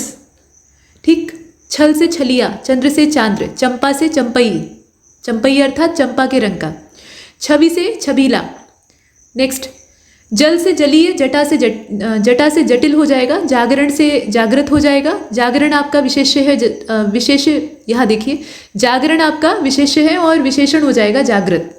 इसके बाद जंगल से जंगली, जवाब से जवाबी, जहर से जहरीला, जनपद से जनपदीय, झगड़ा से झगड़ालू। और देखते हैं, तेज से तेजस्वी हो जाएगा, ताप से तप्त हो जाएगा, त्याग से त्याज्य और त्यागी दोनों हो सकता है, तत्व से तात्विक हो जाएगा, तिरस्कार से तिरस्कृत हो जाएगा, तालु से तालव्य हो जाएगा, तालु से तालव्य, फिर से देखिए 2 बार आ गया, मतलब कायदे से पढ़ लीजिएगा। इसके बाद तर्क से तार्किक, तंत्र से तांत्रिक, टकसाल से टकसाली। अच्छा, पता है टकसाल क्या होती है? जानते होंगे आप लोग, सिक्कों की ढलाई होती है वहाँ पे, पहले भी होती थी और आज भी होती है। आजकल गवर्नमेंट ऑफ इंडिया जो है वो सिक्के निकलवाती है, पहले जो राजा महाराजा या बादशाह होते थे वो टकसालें बनवाते थे, तो इन्हें मिंट कहा जाता है अंग्रेजी में। फिलहाल टकसाली इससे बनने वाला विशेषण हो गया। गोलाई से गोल, ठीक है, गोल एक आकार है और आकार है तो गुणवाचक विशेषण है। ठंडा, ये भी गुणवाचक विशेषण है, ठंड से बना हुआ है। डाक से डाकिया, डोरा से डोरिया, तंद्रा से तंद्रिल, तृप्ति से तृप्त, तृप्त आपका विशेषण है और तृप्ति जो है वो असल में संज्ञा है। थकान से थकित और थका दोनों हो सकता है। अब यहाँ देखिएगा आगे, देश से देशी हो जाएगा, देशी ये भी लिखा जा सकता है। और दूध से दौत हो जाएगा, दूध से संबंधित। देव से दैवीय भी हो सकता है, दैविक भी हो सकता है और दिव्य भी हो सकता है, तीनों हो सकते हैं।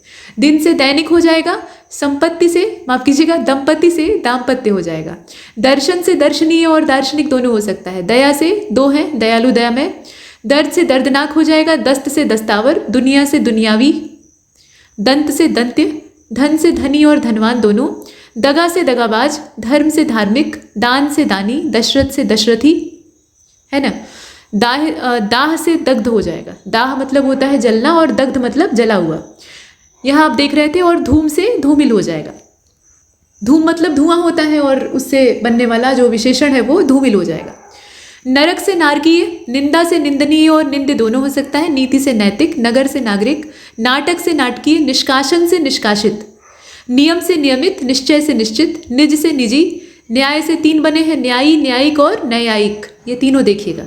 नाव से नाविक हो जाएगा, नमक से नमकीन हो जाएगा, निर्माण से निर्मित हो जाएगा, निषेध से निषिद्ध हो जाएगा, निशा से नैश हो जाएगा, नमक से नमकीन हो जाएगा, निष्ठा से नैष्ठिक और निष्ठावान दोनों हो सकता है, ठीक है, दोनों हो सकते हैं, कोई दिक्कत नहीं है। नियोजन से नियोजित, यहाँ देखिए पहाड़ से पहाड़ी, पशु से पाश्विक, पाशव दोनों, पुस्तक से पुस्तकीय, पुराण से पौराणिक, पृथु से पृथुल, पीछे हमने देखा था ना, और पृथ्वी से पार्थिव, ठीक है। आगे बढ़े, यहाँ देखिए परिवार से पारिवारिक, प्रथम से प्राथमिक, कई सारे हैं, और पर्वत से पर्वतीय, पहाड़ से पहाड़ी हमने देखा था ना, यहाँ पर्वत से पर्वतीय, प्रमाण से प्रामाणिक, पुष्टि से पौष्टिक, पौष्टिक एक विशेषण है, प्रकृति से प्राकृतिक, परिभाषा से पारिभाषिक, परस्पर से पारस्परिक, पिता से पैतृक, प्रांत से प्रांतीय, परलोक से पारलौकिक, पाठ से पाठ्य, प्रसंग से प्रासंगिक, परिचय से परिचित, प्रशंसा से प्रशंसनीय, प्रतिष्ठा से प्रतिष्ठित, पूजा से पूज्य और पूजनीय दोनों हो सकता है, पीड़ा से पीड़ित हो जाएगा। और यहाँ देखिए पत्थर जो है वो एक संज्ञा है, पथरीला इसका विशेषण हो गया, प्रदेश से प्रादेशिक हो गया, पश्चिम से 3 तरह के बने हुए हैं, पाश्चात्य है, पश्चिमी है और पश्चिमी है। इसके बाद पथ से पाथेय हो जाएगा, ये ऐसे बनने वाले विशेषण हैं। मामला वही नहीं खत्म हुआ था, और भी है, जैसे कि पक्ष से पाक्षिक हो जाता है, पक्ष का मतलब यहाँ पर एक हिस्से से है, और पाक्षिक का मतलब वही 15 दिन के अंतराल पे।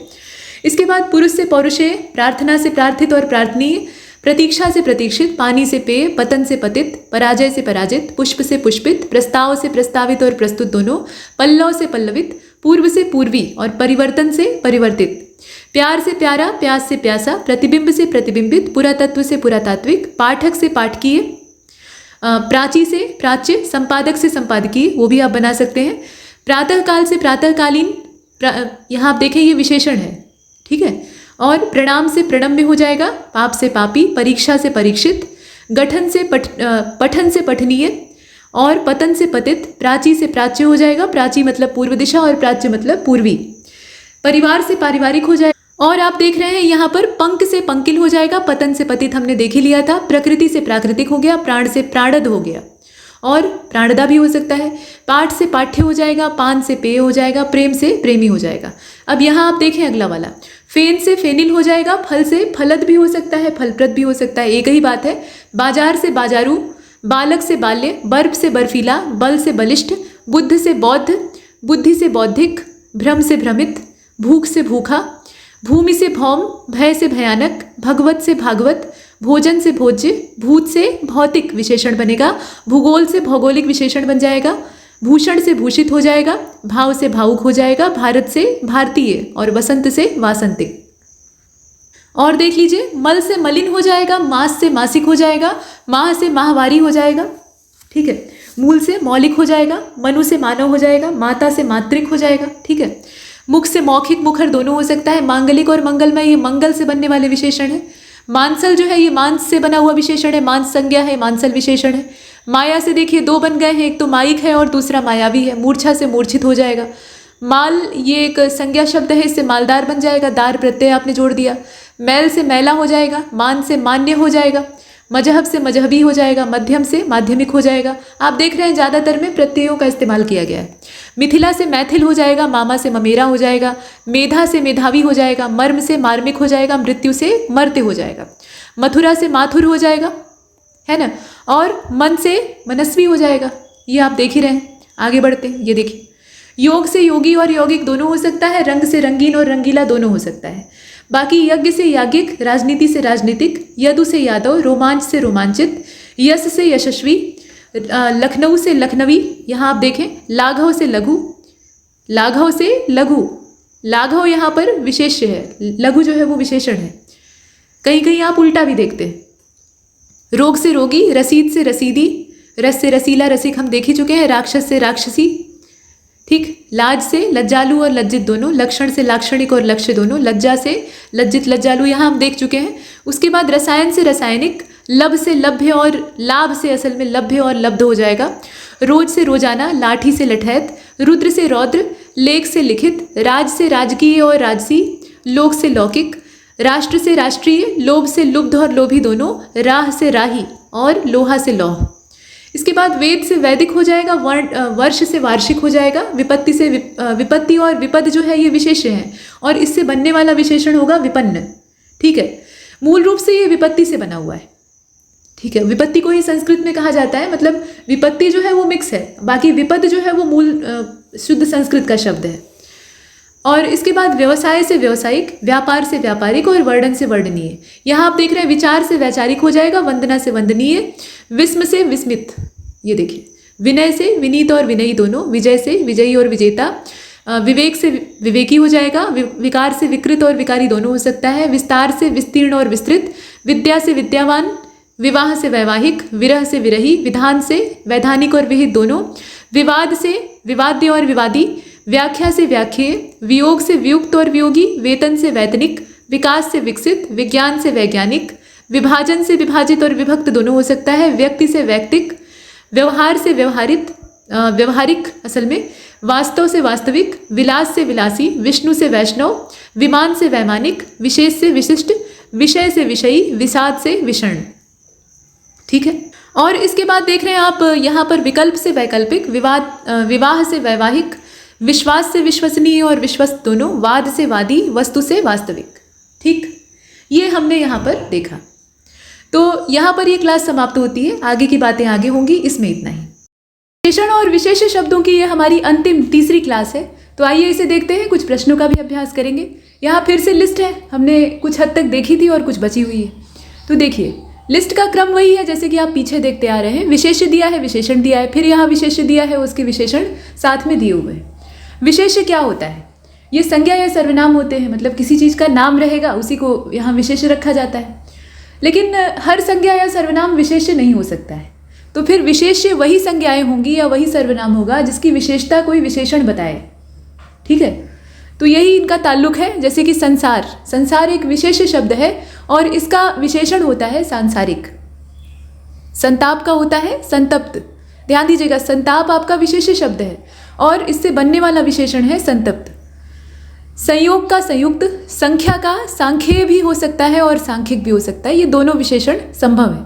संपादक का संपादकीय, समाज का सामाजिक, संबंध का संबद्ध भी हो सकता है और संबंधी भी हो सकता है, दोनों सही है। सम्मान का आप देखें, सम्मानित और सम्मान्य दोनों हो सकता है। स्मृति का आप देख रहे हैं, स्मृत और स्मार्त दोनों हो सकता है। स्मार्त तो आप जानते हैं, स्मृत भी हो जाता है। इसके बाद स्वभाव का स्वाभाविक, स्वप्न का स्वप्निल, सूर्य का सौर होता है। सौर एक विशेषण शब्द है और सूर्य विशेष्य है यानी संज्ञा है। एक तारे का नाम है तो इसलिए संज्ञा है। सिंधु, सिंधु क्या है? नदी का नाम है तो ये संज्ञा है अर्थात विशेष्य है। और सैंधव उससे बनने वाला विशेषण शब्द है। वैसे ही स्वर्ग से बनने वाले जो विशेषण शब्द हैं वो आप देखें, स्वर्गीय और स्वर्गिक, ये दोनों शब्द हैं। सप्ताह से साप्ताहिक, समय से सामयिक, अधिकतर को तो आप जानते हैं। सुख से सुखी, सुखी एक विशेषण शब्द है। समुद्र से समुद्री, सामुद्र और सामुद्रिक, ये तीनों हो सकते हैं। साहित्य से साहित्यिक है। सभा से सभ्य है। सभा और सभ्य जो है इनका आपस में ऐसे ही ताल्लुक है। सभा एक संज्ञा शब्द है, विशेष्य है, माफ कीजिएगा, और विशेषण आपका उससे बनने वाला है सभ्य। सोना एक विशेषण शब्द है, एक धातु का नाम है। और सुनहला और सुनहरा इससे बनने वाले विशेषण हैं। ठीक है, स्वाद और स्वादु, स्वादु जो है वो विशेषण शब्द है।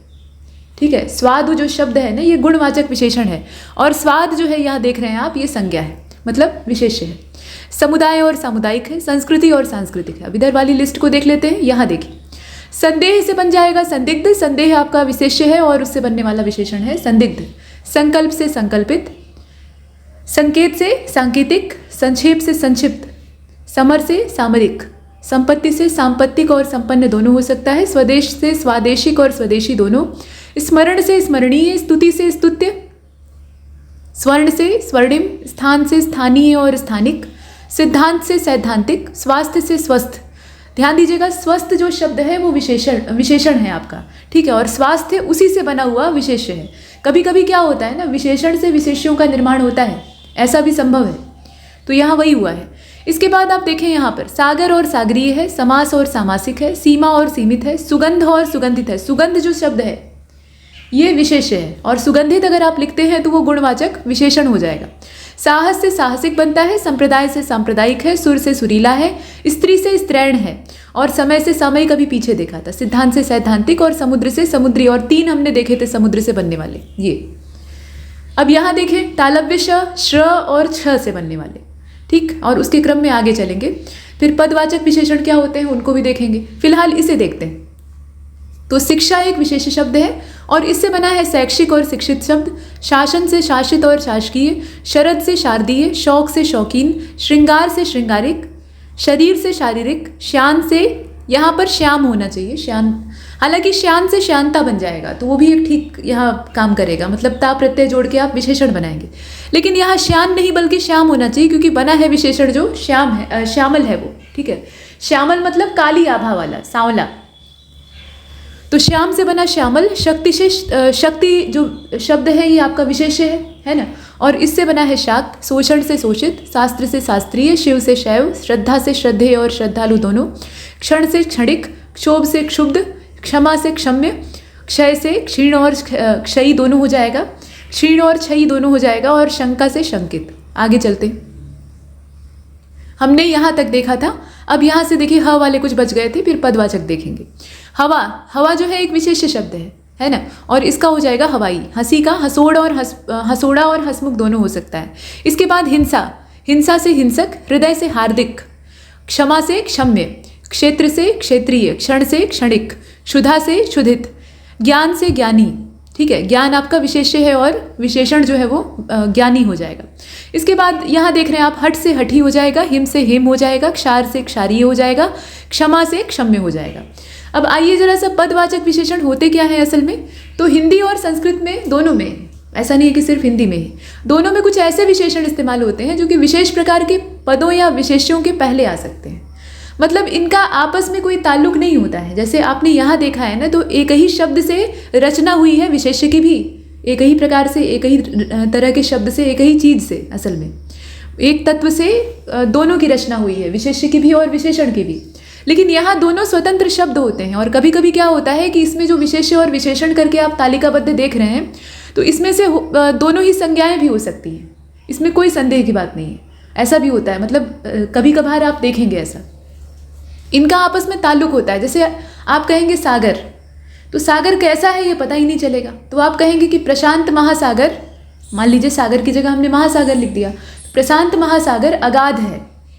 अब ये जो अगाध शब्द है ये प्रशांत की यानी महासागर की विशेषता बता रहा है ना, तो ये अगाध जो शब्द है यहाँ विशेषण का काम करेगा, तो वही होता है पद, यानी दो भिन्न एकदम सर्वथा अलग पदों को एक साथ रखा जाता है, तो उसमें से एक पद दूसरे पद की विशेषता बताने लगता है, बस यही बात है, ठीक। तो अगाध सागर, अगाध मतलब बहुत गहरा, जिसकी गहराई का कोई था नहीं।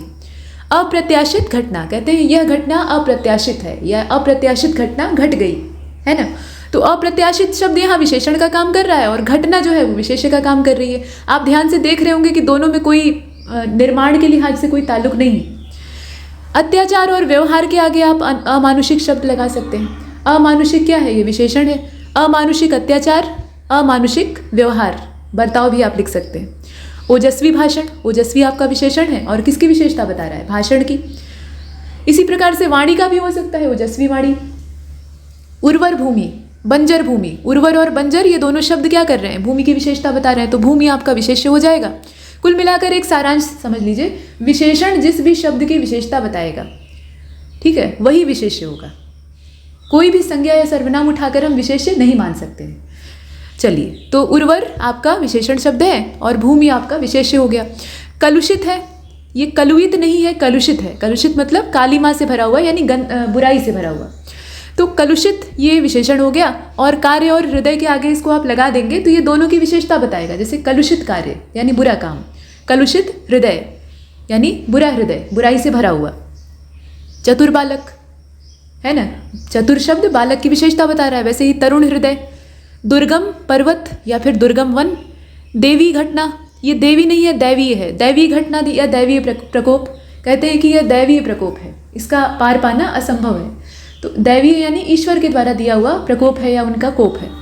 इसके बाद निर्जला एकादशी, मतलब एकादशी का आप उपवास रख रहे हैं और उसमें क्या है, पानी भी नहीं पी रहे हैं, तो निर्जला एकादशी। नीरस विषय, गणित बड़ा नीरस विषय है, कुछ लोग ऐसा कहते हैं।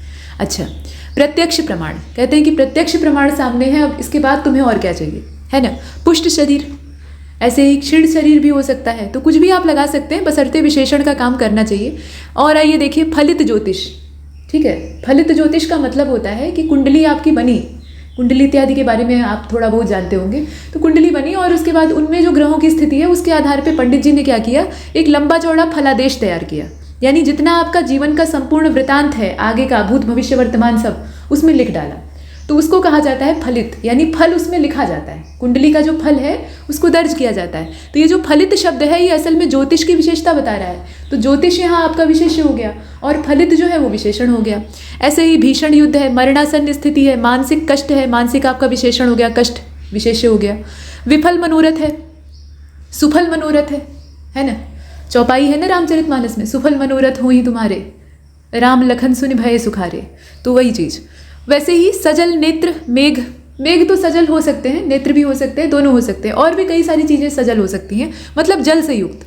इसके बाद सफल मनोरथ, अभी पीछे विफल मनोरथ देखा था, यहाँ सफल मनोरथ। मग्न मनोरथ नहीं होता है, मग्न शब्द जो है वो मनोरथ की विशेषता नहीं बताता है, तो इसको तो हटा ही दीजिए। अच्छा, भगिनी और माता स्नेहमयी, ठीक है, मतलब कोई भी स्त्री है उसके आगे आप विशेषण शब्द जोड़ सकते हैं, स्नेहमयी, मतलब वो स्नेह से युक्त है, आपके प्रति ममता से युक्त है। श्रांत पथिक, श्रांत का मतलब जानते हैं, थका हुआ, यहाँ क्लांत शब्द भी हो सकता है, तो श्रांत और क्लांत दोनों का मतलब होता है बुरी तरह से थका हुआ। अब यहाँ देखें अगले वाले, इधर वाले कॉलम में हमने ये वाला देखा ना, इधर इस साइड वाला। अनुपम छवि, अनुपम जो है वो छवि की विशेषता बता रहा है। अनन्य शब्द इतने सारे शब्दों की विशेषता बता सकता है, जैसे अनन्य प्रेम, अनन्य भक्त। हनुमान जी, महावीर हनुमान जी भगवान श्री राम के अनन्य भक्त थे, है ना, तो उनके जैसा कोई दूसरा नहीं। तो अनन्य शब्द भक्त की विशेषता, अनन्य भक्ति ईश्वर में अगर की जाए तो वो सार्थक होती। तो अनन्य शब्द इतने सारे शब्दों की और भी कई सारी संज्ञाओं की विशेषता बता सकता है। आकुल जो है ये प्राण और हृदय दोनों की विशेषता बता रहा है, तो ये दोनों पद हो गए ना, मतलब आपका आकुल एक पद हो गया और हृदय और प्राण जो लिखे हुए हैं ये भी दो एक एक पद हो गए। तो ये पदवाचक विशेषण होता है, दोनों पदों का आपस में कोई ताल्लुक नहीं होता है, बस एक दूसरे की तारीफ या बुराई कर रहा होता है। तो आकुल हृदय हो गया, आकुल प्राण हो गया। इसके बाद आप देख रहे हैं उद्भट, उद्भट योद्धा, यानी एकदम बेजोड़, उद्भट का मतलब होता है बेजोड़, उसके आगे कोई ठहरे न, ऐसा उद्भट विद्वान। करुण क्रंदन, गगनचुंबी अट्टालिका, चालू बाजार, चालू लड़का, है ना, दूषित हवा, दूषित वातावरण। सहयोगी बंधु, बंधु जो है वो हमेशा सहयोगी हो आवश्यक नहीं है, इसीलिए सहयोगी विशेषण लगाना पड़ा। नश्वर जगत, नश्वर शरीर। निंदित कार्य, नील कमल, नील आकाश। प्रचंड मार्तंड, प्रचंड पुरुष। प्रगाढ़ प्रेम और प्रगाढ़ निद्रा। पांच भौतिक शरीर या पंचभूतिक शरीर, है ना, इसके बाद मतलब 5 अलग अलग तत्वों से बना हुआ शरीर। भौतिक शरीर, भौतिक जगत, कहते हैं ना कि फलाने व्यक्ति अपना भौतिक शरीर त्याग कर जा चुके हैं, अर्थात उनकी मृत्यु हो चुकी है। इसके बाद मनोरम छवि और मनोरम दृश्य। भाषण में ओजस्वी आप लगा दीजिए, ओजस्वी जो है वो विशेषण है और भाषण आपका विशेष्य है, इसमें थोड़ा सा उल्टा लिख दिया है। अच्छा, यहाँ भी वही दिक्कत है, यहाँ विशेषण जो है वो इधर आ गया है। मधुर और स्वादिष्ट ये दोनों विशेषण का काम करेंगे और भोजन आपका विशेष्य है, ठीक है, तो मधुर भोजन और स्वादिष्ट भोजन। वैसे ही विशाल हृदय और सतत प्रयास, कहते हैं सतत प्रयास ही आपको सफलता दिलाएगा, तो सतत आपका विशेषण हो गया, प्रयास विशेष्य हो गया। और भी कुछ है जैसे कि सदय हृदय यानी दया से युक्त हृदय, स्निग्ध हृदय, स्निग्ध दृष्टि, स्वर्णिम सुयोग, स्वर्णिम उषा, स्वर्णिम अक्षर, स्वर्णिम हस्ताक्षर, है ना, तो स्वर्णिम शब्द इतनी सारी संज्ञाओं की विशेषता बता रहा है। शारीरिक श्रम, शारीरिक कष्ट। आइए अब आगे चलें, कुछ और भी है इसमें, जैसे कि शस्य श्यामला, आप वंदे मातरम गीत गाते हैं ना, राष्ट्रीय गीत है आपका, तो उसमें पढ़ते हैं शस्य श्यामला मातरम, यानी हरी भरी भूमि, फसलों से और जितनी प्राकृतिक संसाधन है, वनस्पतियां हैं, उनसे लहलहाती हुई धरती, जो कि अपने भारतवर्ष की है। तो शस्य श्यामला जो शब्द है ये भूमि की विशेषता बता रहा है। वैसे ही हार्दिक शब्द अगर प्रेम के साथ लगे तो हार्दिक प्रेम, बधाई के साथ लगे तो हार्दिक बधाई। क्षुब्ध के साथ, क्षुब्ध जो शब्द है ये हृदय के साथ लग जाएगा तो क्षुब्ध हृदय, मन के साथ लग जाए तो क्षुब्ध मन, है ना, ये आराम से हो जाएगा। और इधर वाला देख लीजिए, शुभ्र, शुभ्र मतलब सफ़ेद, वसन मतलब वस्त्र, तो शुभ्र वसन यानी सफ़ेद कपड़ा। हृदय विदारक समाचार, हृदय विदारक दृश्य, यशस्वी नेता। ठीक, आगे चलते हैं। यहाँ देखिए कुछ अतिरिक्त दिया हुआ है, मतलब ये समझाया गया है कि भाई गुणवाचक विशेषण में कितनी वैरायटी हो सकती है। हालांकि शुरुआत में, एकदम शुरू में हमने इन चीज़ों को देखा है, तो थोड़ा सा जल्दी जल्दी देख लेते हैं क्योंकि ये चीज़ें रिपीट कर रही हैं। जैसे कि गुणवाचक विशेषण की कुछ एक्स्ट्रा एग्जाम्पल में ये ध्यान दीजिएगा कि गुणवाचक विशेषण हमेशा तारीफ नहीं करता है, ये बुराई भी कर सकता है। ये आकार प्रकार और तमाम चीज़ों का आभास आपको दिलाता है, प्लस ये निंदा भी कर सकता है, तारीफ भी कर सकता है। तो गुण दोष में अच्छा बुरा, सरल कुटिल, ईमानदार सच्चा बेईमान, झूठा दानवीर शिष्ट, दयालु कृपालु, कंजूस शांत, चतुर गुस्सैल नखरैल, ऐसे बहुत सारे हैं। आदि का मतलब है, अभी लिस्ट लंबी है। आकार का भी ये वर्णन करता है, जितने प्रकार के आकार हो सकते हैं, मतलब लंबा चौड़ा छोटा तिकोना ऊंचा, माफ़ कीजिएगा गोल बड़ा ठिगना, हाँ ऊंचा भी होगा, ऊंचा जो है आकार को दर्शाता है। नीचा, ऊंचा है तो नीचा होगा ही, अंडाकार त्रिभुजाकार और जितने भी आकार। इसके बाद रंग में जितने रंग आ सकते हैं सबको गुणवाचक विशेषण में समेटा जा सकता है। स्वाद में जितने तरह के स्वाद हैं, यहाँ आप देख ही रहे हैं, है ना। स्पर्श में, अब स्पर्श करके आप जितनी चीज़ों को महसूस कर सकते हैं, जैसे कहेंगे कि ये कठोर सतह है, तो सतह आपका विशेष्य हो गया और कठोर शब्द जो है वो गुणवाचक विशेषण है। तो स्पर्श के माध्यम से हम जिन चीज़ों को पता लगाते हैं तो वो भी गुणवाचक में आता है, जैसे कठोर, नरम, खुरदुरा, कोमल, चिकना, गरम, दूध गरम है या गरम दूध ले आओ, तो गरम शब्द दूध की विशेषता बता रहा है, गरम यहाँ पर गुणवाचक विशेषण है। इसी प्रकार से गंध भी, जितने प्रकार की गंध है, अच्छी गंध हो, बुरी गंध हो, सौंधी गंध हो, या गंध ही नहीं है तो भी, है ना, संधहीन नहीं गंधहीन, कहते हैं ना कि यह लिक्विड जो है ये गंधहीन रंगहीन है, पारदर्शी है, केमिस्ट्री में आप पढ़ते हैं, तो वही चीज़ है। मतलब कुल मिलाकर गंध के बारे में बताए तो वो गुणवाचक में ही आएगा, वो कोई अलग चीज़ नहीं है। दिशा जितनी भी हैं, जितनी भी दिशाएं हैं, कोई भी उसमें बचेगी नहीं, सब गुणवाचक में आएगा। मतलब दिशा का नाम नहीं, दिशा की ओर संकेत, दिशा का नाम होगा तब तो संज्ञा हो जाएगा। जैसे उत्तर, उत्तर थोड़े ना गुणवाचक विशेषण। उत्तरी, उत्तर से बना हुआ है उत्तरी, कहते हैं उत्तरी छोर पर जाओ, तो छोर की विशेषता उत्तरी शब्द बता रहा है ना। वैसे ही पूर्वी छोर, पूर्वी देश, पाश्चात्य संस्कृति, तो इस तरह का जो दिशाओं का संकेतन है, दिशाओं के बारे में आपको संकेत किया जा रहा है कि उस दिशा में बात हो रही है, तो वो दिशाओं का जो यहाँ पर संकेतन है वो कहलाएगा गुणवाचक विशेषण। वैसे ही काल यानी समय जितने भी हैं, मतलब उसमें प्राचीन नवीन आधुनिक के अलावा साप्ताहिक मासिक, सुबह का भूला शाम को लौटा, ऐसे वाला जो कहावतें होती हैं, कहने का मतलब जहाँ भी समय की बात होगी, काल की बात होगी, वहाँ पर भी गुणवाचक विशेषण होगा। स्थान का अगर आभास लगे, जैसे गांव से जुड़ा हुआ है ग्रामीण, भारत से जुड़ा है तो भारतीय, रूस से है मतलब रूस का नागरिक है तो रूसी, जापानी बनारसी, देसी विदेशी बाहरी तुर्की, वन्य जंगल का रहने वाला है तो वन्य, पहाड़ी यानी पहाड़ का रहने वाला, मैदानी, ऐसे कहते हैं मैदानी इलाके। अवस्था में जितनी तरह की अवस्था आएंगी उसमें जो उम्र वाले पड़ाव हैं वो तो है ही हैं, उसके अलावा जो मानसिक दशाएं होती हैं, मनोस्थिति होती है, उसको भी इसी में रखा जाता है। जैसे धीर, गंभीर, अधीर और सहनशील, ये सब मन की दशाएं हैं, मन की अवस्थाएं हैं, तो ये सब गुणवाचक विशेषण के अंतर्गत आएगा।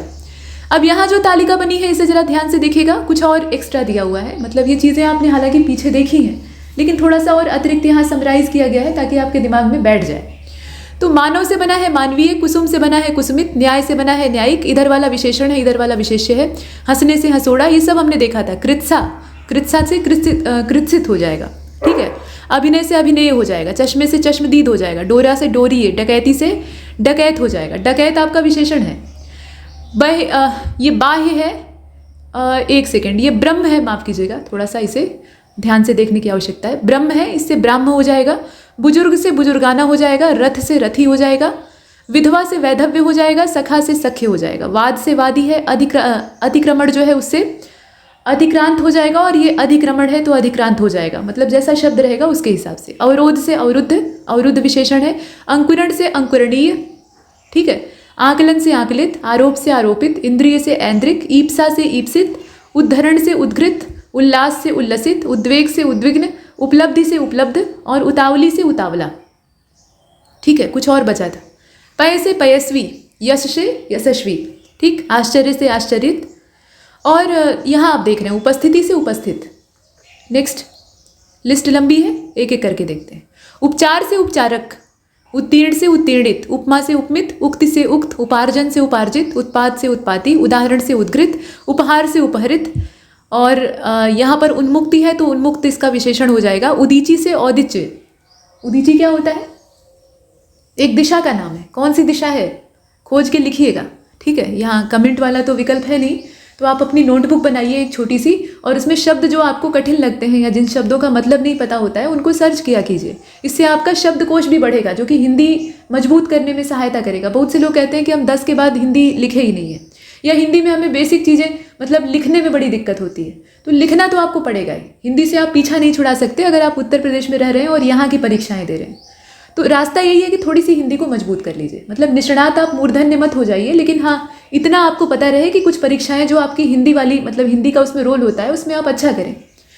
तो इसके लिए मायने। और समीक्षा अधिकारी में तो अंत तक रहेगा, मतलब आप सेलेक्ट हो जाएंगे, उसके बाद भी ये चीज़ें आपका पीछा नहीं छोड़ेंगी। चलिए, तो उदीची और औदिच्य। उदीची का अर्थ पता कीजिएगा। उर्मी और उर्मिल है, देख रहे हैं, उर्मी का मतलब लहर होता है। ऊंचाई का ऊंचा हो जाएगा, ये विशेषण हो गया। ऋतु का आर्तव हो जाएगा, आर्तव विशेषण शब्द है। एशिया से एशियाई, एकांत से एकांतिक, एक से ऐकिक, एकिक नहीं ऐकिक। ओछापन से ओछा, ओछा गुणवाचक विशेषण है, असल में ये अवगुण दर्शाता है। औचित्य से उचित, कांटे से कटीला। और चलिए, कंप से कंपित, कलम से कलमी, कहते हैं ना कलमी आम लगाए हैं। और इसके बाद कत्ल से कातिल, ये देख रहे हैं। कलुष से कलुषित, कंगूरे से कंगूरेदार, केसर से केसरिया, कोप से कुपित, कड़वापन से कड़वा, कौम से कौमी, कठिनता से कठिन। और कौटिल्य से कुटिल, कैवल्य से केवल, गोबर से गुबरैला। और गंदगी से गंदा, गवेषण से क्या हो जाएगा, गवेषणीय हो जाएगा। ग्रास से ग्रस्त हो जाएगा, गायन से गेय हो जाएगा, गुंडई से गुंडा हो जाएगा। गणना से गणे है, गुस्से से गुस्सैल है। अब इधर वाले कॉलम को लगे हाथ देख लीजिए। तो गाने से गवैया, चुंबक से चुंबकीय, चौधराई से चौधरी, चाटना से चटोर, ठीक है। चुस्ती से चुस्त, चैत से चैती, चुगली से चुगलखोर, चंचल से चंचलता, चाह से चहेता, चिन्ह से चिन्हित, चंगापन से चंगा। और चेतना से चेतन। छाया से छायादार, छ से छठा, छवि से छबीला, छेद से छेदक। और छेदन से छिन्न हो जाएगा, छिन्न आपका विशेषण शब्द है। छल से छली हो गया, जुदाई से जुदा हो गया, जोश से जोशीला हो गया, जिस्म से जिस्मानी हो गया, और जुठारने से जूठा हो गया। जड़ने से जड़ाऊ हो गया, जांचने से जांच करता हो गया, जुझार से जुझारू हो गया। और इसके बाद आप देख रहे हैं जोड़ने से जोड़ा हो गया, ये दोनों। जीवन से जीवित, जीव से जैविक, जेब से जेबी, कहते हैं ना जेबी कांच, जेबी शीशा। जुए से जुआड़ी, जोगी से जोगिया, ज्वाला से ज्वलित, जूठन से जूठा, जल्दी से जल्द, जेहन से जहीन, जहीन मतलब बुद्धिमान। और जय से जयी, जल से जलीय, यहाँ आप ध्यान से देखें। जादू से जादूगर, जाल से जाली। अंतिम कॉलम इसका इस पेज का देखते हैं। यहाँ कहा गया झकने से झक्की, ठीक है। झंकार से झंकृत, झंझट से झंझटिया, टिकने से टिकाऊ, टूटने से टूटा, डकैती से डकैत, डंक से डंकदार, डराने से डरावना, डर से डरपोक, डाह से डाही, डालने से ढलवा, ढोलक से ढोलकिया। और आप देखें, तेज से तेजस्वी, तंबूल से तंबोली, तंदूर से तंदूरी, तुष्ट से तुष्ट, तेल से तेलिया, तैरने से तैराक, तुंद से तुंदिल, तट से तटीय, तपस्या से तपस्वी, तिरोधान से तिरोहित, तंगी आप देख रहे हैं, इससे तंग हो जाएगा। और ताजगी से हो जाएगा ताजा। तिलस्म से तिलस्मी हो जाएगा, तुनक से तुनक मिजाज हो जाएगा, तुक से तुक्कड़ हो जाएगा, तुला से तुल्य हो जाएगा। तबाही से तबाह, तरण से तरणीय, तत्परता से तत्पर, तरलता से तरल, तमाशा से तमाशाई, तरुणाई से तरुण, तृष्णा से तृष्णावान, ताकत से ताकतवर, ठीक है। और तलखी से क्या हो जाएगा, तल्ख हो जाएगा। आगे की सूची देख लेते हैं। मूर्ति से मूर्त हो जाएगा, ठीक है। मूर्ति से मूर्त हो जाएगा, मूर्ति आपकी संज्ञा है और मूर्त विशेषण है। मति से मतिमान हो जाएगा, रटने से रट्ट हो जाएगा। रट्टू भी लिख सकते हैं, हालांकि वो आपका दोनों में काम करता है, मतलब संज्ञा के तौर पे भी कहीं कहीं काम आता है, लेकिन आम तौर पे होता है विशेषण। रट्टू तोता, ठीक। लड़ने से लड़ाकू हो जाएगा, लजाने से लजीला हो जाएगा, यहाँ पर आप देख रहे हैं, ठीक है। लंगोट से लंगोटिया हो जाएगा, लगन से लगावट हो जाएगा, लंठई से लंठ हो जाएगा, और लाड से लाडला हो जाएगा। मज़ेदार तरीके से देखिए। लंघन से लंघित हो जाएगा, यहाँ आप देख रहे थे। रुचि से रुचिर हो जाएगा, और रेत से रेतीला। रिहाई से रिहा हो जाएगा, रूढ़ी से रूढ़ हो जाएगा, ये देखिए। लंग से लंगड़ा हो जाएगा, रूप से रूपवान हो जाएगा, रोब से रोबीला हो जाएगा। वंदन से वंदनीय हो जाएगा, ठीक है। अब यहाँ चलते हैं, तो यहाँ आप देख रहे हैं वत्स से वत्सल हो जाएगा, वसंत से वासंती हो जाएगा, शिकार से माफ कीजिएगा शिकारी से शिकार हो जाएगा, शरद से शारदीय हो जाएगा, शांति से शांत हो जाएगा, शक से शक्की हो जाएगा, ठीक है। शक आपका संज्ञा शब्द है, शक्की विशेषण है। शान से शानदार हो जाएगा, शहादत से शहीद हो जाएगा, शरण से शरणागत हो जाएगा, शोभा से शोभित हो जाएगा। ये आप शर्त देख रहे हैं, तो शर्त से शर्तिया हो जाएगा, और श्रम से श्रमिक, ठीक है। इसके बाद श्रृंगार से श्रृंगारिक है, श्रीमान यहाँ आप देख रहे हैं। श्री से श्रीमान है, संध्या से सांध्य है, संचय से संचित है, संघात से सांघातिक है, संभावना से संभावित है। और यहाँ पर देखिएगा, सहकार से सहकारी है, ये लास्ट वाला कॉलम। सरकार से सरकारी, सरकारी विशेषण हो गया। साल से सालाना, सखा से सख्य, संयम से संयमी, स्नायु से स्नायुविक, हराम से हरामी, और हर्ष से हर्षित, ठीक है। हित से हितैषी, हिंद से हिंदवी या हिंदी आप कह सकते हैं, और त्रास से, अब हिंदी भाषा का नाम है तो ये संज्ञा है उस लिहाज से, लेकिन हिंद शब्द से बनने वाला ये विशेषण भी है और हिंदवी भी लिखा जा सकता है। और त्रास से त्रस्त हो जाएगा, त्रसित भी लिख सकते हैं, त्रयी से त्रय हो जाएगा, ज्ञात से ज्ञातव्य हो सकता है, ज्ञानी हो सकता है, त्राण से त्राता हो सकता है, त्रुटि से त्रुटित और ज्ञापन से ज्ञापित। तो एक शब्द से कई तरह के विशेषण बन सकते हैं, ये भी एक बात है। अच्छा, ये पेज देखने के चक्कर में ये बीच में रह गया था, है ना, ये एक पेज बीच में रह गया था, इसको दोबारा देख लेते हैं, दोबारा नहीं पहली बार देख लेते हैं। यहाँ तक हमने देखा था, ठीक है, तलखी से तल्ख तक देखा था और तुतलाहट से तोतले तक देखा था, यहाँ तक हमारा हुआ था। उसके बाद हम सीधे जंप कर गए थे यहाँ इस वाले पेज पे, ठीक है, ये बीच में रह गया था, तो इसको देखना आवश्यक है। यहाँ बहुत महत्वपूर्ण शब्द है, देखिए, त्रिश से त्रिषित, ठीक है, ये संज्ञा है और ये विशेषण है। तीखापन से तीखा, गुणवाचक विशेषण। त्वरा मतलब होता है जल्दबाजी या जल्दी, उससे हो गया त्वरित।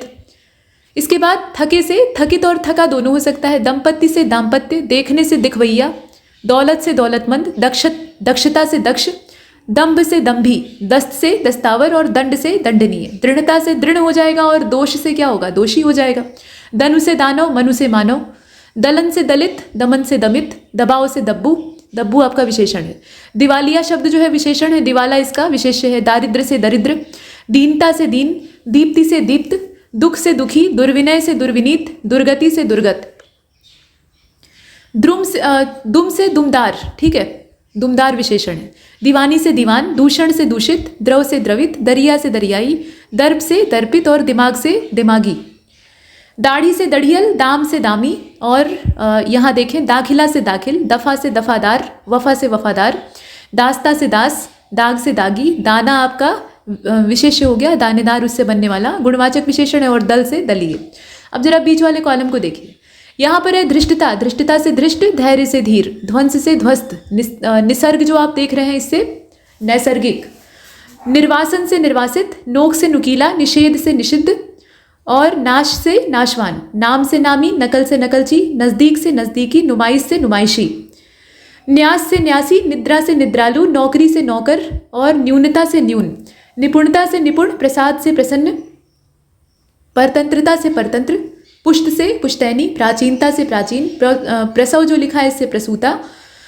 इसके बाद यहाँ आप देख रहे हैं प्रौढ़ता से प्रौढ़, प्रेषण जो लिखा हुआ है ना, तो प्रेषण आपका संज्ञा हो गया, मतलब यहाँ विशेष हो गया, और उससे बनने वाला प्रेषित।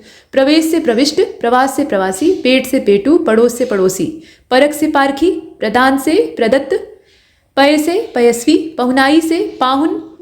एक सेकेंड, यहाँ देखिए, हाँ, पहुनाई और पाहुन और पहुना ये दोनों आपस में संबंधित है। ये वाला इधर होना चाहिए था, मतलब ये जो शब्द है ना ये इस साइड में होना चाहिए था। क्वामा यहाँ लगा है, यहाँ लिखा हुआ है, कोई बात नहीं। पंगुता से पंगु और पीछे से पिछला, ये आप देख रहे हैं, पीछे से पिछड़ा, ठीक है, पीछा से पिछला, पीछे से पिछड़ा। पहरे से पहरेदार, फेरने से फेरा, फसाद से फसादी। और इधर वाले कॉलम को लगे हाथ देखिएगा, फिक्र से फिक्रमंद, फुर्ती से फुर्तीला, फौज से फौजी, फाल्गुन से फाल्गुनी, बखेड़े से बखेड़िया, बेवफाई से बेवफा, ब्याह से ब्याहता, बुलंदी से बुलंद, बोझ से बोझिल, बिकने से बिकाऊं और बूझने से बुझक्कड़ हो जाएगा, है ना। दबने से दब्बू हो गया, वो पीछे देखा ही था। बोलती से बोलता हो गया, कहते हैं बोलता आदमी है। बुजुर्ग से बुजुर्गाना हो गया, बिहार से बिहारी हो गया, ठीक। मराठा से मराठी हो गया, बाधा से बाधित हो गया, बीच से बिचला हो गया, बुभुक्षा से बुभुक्षित हो जाएगा। इसी क्रम में बुद्धि से बौद्धिक हो गया, भूलने से भुलक्कड़ हो गया, भागने से भगोड़ा हो गया, भ्रंश से भ्रष्ट हो जाएगा। भ्रंश आपका जो है ना विशेष शब्द है, और भ्रष्ट गुणवाचक विशेषण है। इसके बाद भाग्य से भाग्यवान, भक्ति से भक्त, भट्टी से भटियारा, मक्षण से भक्षण से भक्षित, ठीक है, भक्षित आपका विशेषण। भवन से भव्य, भलाई से भला, भार से भारी, भवन से भव्य फिर से आ गया, भेद से भेदिया, मन से मानसिक, मन से बनने वाला विशेषण क्या है, मानसिक है। भीख से भिखारी, मर्द से मर्दाना, ठीक। मगध से मागधी और मागध दोनों हो सकता है। मजे से मजेदार, मरने से मरियल, मजाक से मजाकिया, ठीक है, और योग से योगी। तो हमने ये लिस्ट कंप्लीट कर ली है, योग से योगी तक देखा, और इधर वाला हमने पहले ही देख लिया था, मतलब समय से पहले देख लिया था। अब इसके बाद जो हमारा अगला क्रम होगा वो है अभ्यास का। बहुत ज़्यादा पढ़ लिया, जितना पढ़ना था पढ़ लिया। पढ़ने से ज़्यादा मैटर अब ये करता है कि आप कितना इसे अमल में ले आ पाते हैं, यानी इस्तेमाल कर पाते हैं। तो प्रश्नों को ध्यान से देखिएगा, देखिए ध्यान से। इनमें से खेलना शब्द से बना हुआ विशेषण क्या है?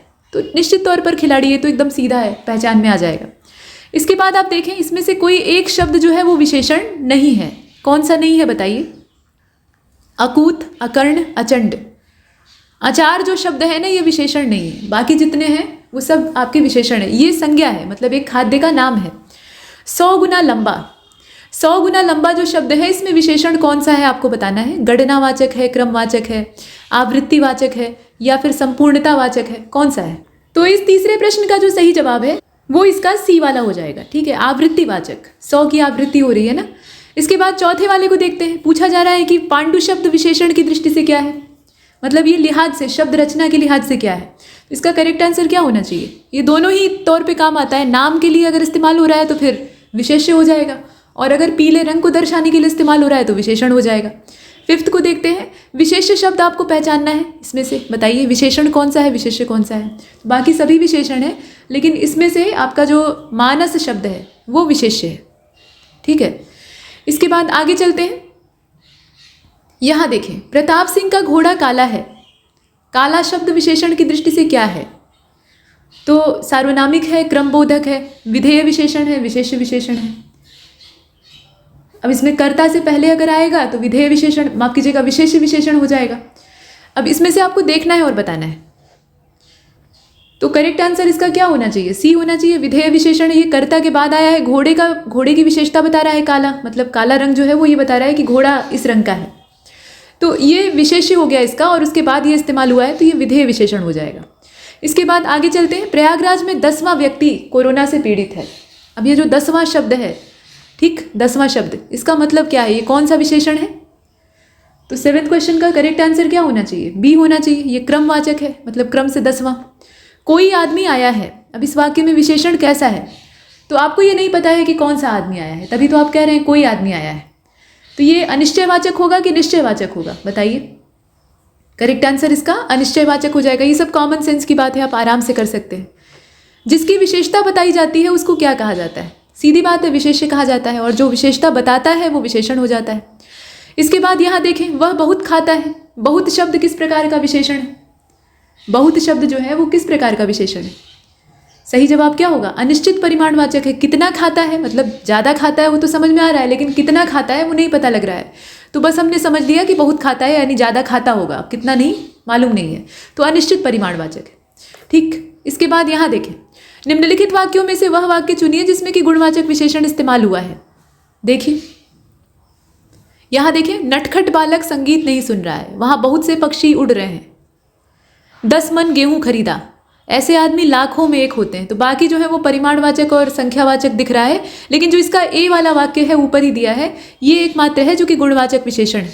ठीक है, 12वें को देखिए। सतीश चंचल बालक है। चंचल शब्द क्या है?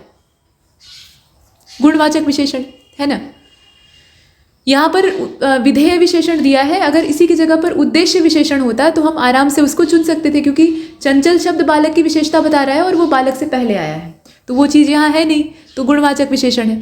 मानसिक विशेषण किस मूल शब्द से बना हुआ है? मानसिक शब्द जो है वो विशेषण है, और ये कौन से शब्द से बना है? तो अभी पीछे हमने देखा था, और उसी आधार पर आपको बताना है। तो सही जवाब क्या होगा? मानस। मानस शब्द जो है ये विशेष्य है, उससे बनने वाला विशेषण है मानसिक। चारित्रिक विशेषण का मूल शब्द, मतलब चारित्रिक विशेषण शब्द का मूल शब्द कौन सा है, ये आपको बताना है। चारित्रिक जो है वो विशेषण है, इसका मूल शब्द आपसे पूछ रहा है, अर्थात विशेष्य। सही जवाब क्या हो जाएगा? चरित्र। नेक्स्ट, गुणवाचक विशेषण इसमें से कौन सा है? उचित, 5वां, कुछ और 3। तो इसमें कुछ जो है ये अनिश्चित परिमाणवाचक भी हो सकता है, अनिश्चित संख्यावाचक भी हो सकता है, दोनों में आ सकता है। 5वां और 3 ये संख्यावाचक में आएगा, क्रमवाचक मतलब उसी के प्रकार में। लेकिन उचित शब्द जो है ये गुणवाचक विशेषण है। ठीक है, तो ए वाले को चुनेंगे। इसके बाद 16वें को देखते हैं। यहाँ देखिए, कौन सा विशेषण संज्ञा से नहीं बना है? ये देखिए, बताइए इसमें से कौन सा संज्ञा से नहीं बना है? और सही जवाब क्या होगा? सी हो जाएगा। सुंदर शब्द जो है ये संज्ञा से नहीं बना है, बाकी जितने हैं वो संज्ञा से ही बने। जैसे श्रीमान है वो श्री नाम की संज्ञा से बना है। दानी शब्द जो है वो दान से बना हुआ है। चमकीला जो है वो चमक से बना है। इसके बाद अब 17वें को देखते हैं। यहाँ पर सेंटेंस दिया हुआ है और कहा गया कि उत्तमा अवस्था कहाँ पर इस्तेमाल हुई है। गुणवाचक विशेषण विशेषिका यहाँ पर उत्तमावस्था में कहाँ इस्तेमाल किया गया है? विशेषण की तीनों अवस्थाएं आपको मालूम होनी चाहिए, मूलावस्था, उत्तरावस्था और उत्तमावस्था, जहाँ एकदम सर्वश्रेष्ठ कह दिया जाता है और उसमें एक विशेषता होती है तम का इस्तेमाल आम तौर पर किया जाता है, हमेशा हो या आवश्यक नहीं है। तो ध्यान से देखिए इसमें से कौन सा होगा। यहाँ पर तम नहीं है, इसीलिए थोड़ा सा प्रश्न अच्छा है, मतलब समझने लायक है। ध्यान से देखिए, परमानंद कक्षा में सबसे होशियार छात्र है। मनमोहन ने इस दुकान से 1 किलो टमाटर खरीदा। इस पौधे में इतना पानी मत डालो। विजय पहलवान एक दिन में 4 लीटर दूध पीता है। तो बाकी जो है वो किसी काम के नहीं है, आपका ए वाला सही है। मतलब घोषित कर दिया गया कि परमानंद से होशियार इस कक्षा में कोई और नहीं है। अगर सिर्फ यही लिखा होता ना कि परमानंद कक्षा में परमानंद होशियार छात्र है, तो ये एक सामान्य स्थिति हो जाती। तो हम कहते हैं कि विशेषण की यहाँ पर मतलब गुणवाचक विशेषण की मूलावस्था है, इसका कहीं भी तुलनात्मक अध्ययन नहीं किया जा रहा है, लेकिन तुलना हुई है, तभी तो कहा गया है कि सबसे मतलब बाकी जितने हैं उन सभी से होशियार है। तो ये उत्तमावस्था है, एकदम सर्वोत्तम स्थिति पे उसको रखा गया है। तो आवश्यक नहीं है कि तम आए ही। लोग तम और तर के आधार पर पहचानते हैं कि तर अंत में लगा हुआ है तो उत्तरावस्था होगी, तम लगा है तो उत्तमावस्था होगी, लेकिन वो हमेशा रहेगा, ये आवश्यक नहीं, तो समझना पड़ेगा। इसके बाद 18वें को देखें, सौर। सौर जो है ये किस मूल शब्द से बना विशेषण है बताइए? तो प्रश्न संख्या 18, करेक्ट आंसर क्या होगा? सूर्य से बना है। 19वें को भी देख लीजिए, कौन सा शब्द विशेषण है? तो यहाँ आग लिखा है, आग्नेय लिखा है, अगिन लिखा है। तो अगिन तो आग को ही कहते हैं, तो ये नाम हो गया है ना। आग्नेय आग से बनने वाला विशेषण है, तो इसका बी वाला हो जाएगा। आगे बढ़े, 20वें को देखिए, वह आदमी जो कल आपके घर आया था वह बहुत बड़ा ठग है। अब ये मतलब वह नहीं लिखा हुआ है यहाँ पर, थोड़ा सा वाक्य को ठीक से पढ़ने की आवश्यकता है। वह आदमी जो कल आपके घर आया था, कॉमा, बहुत बड़ा ठग है। अब बताना है कि इसमें कितने विशेषण हैं, तो बताइए सही जवाब क्या होगा इसका? सी हो जाएगा। 4 विशेषण है ना। वह शब्द जो है वो आदमी की विशेषता बता रहा है, सार्वनामिक विशेषण हो गया।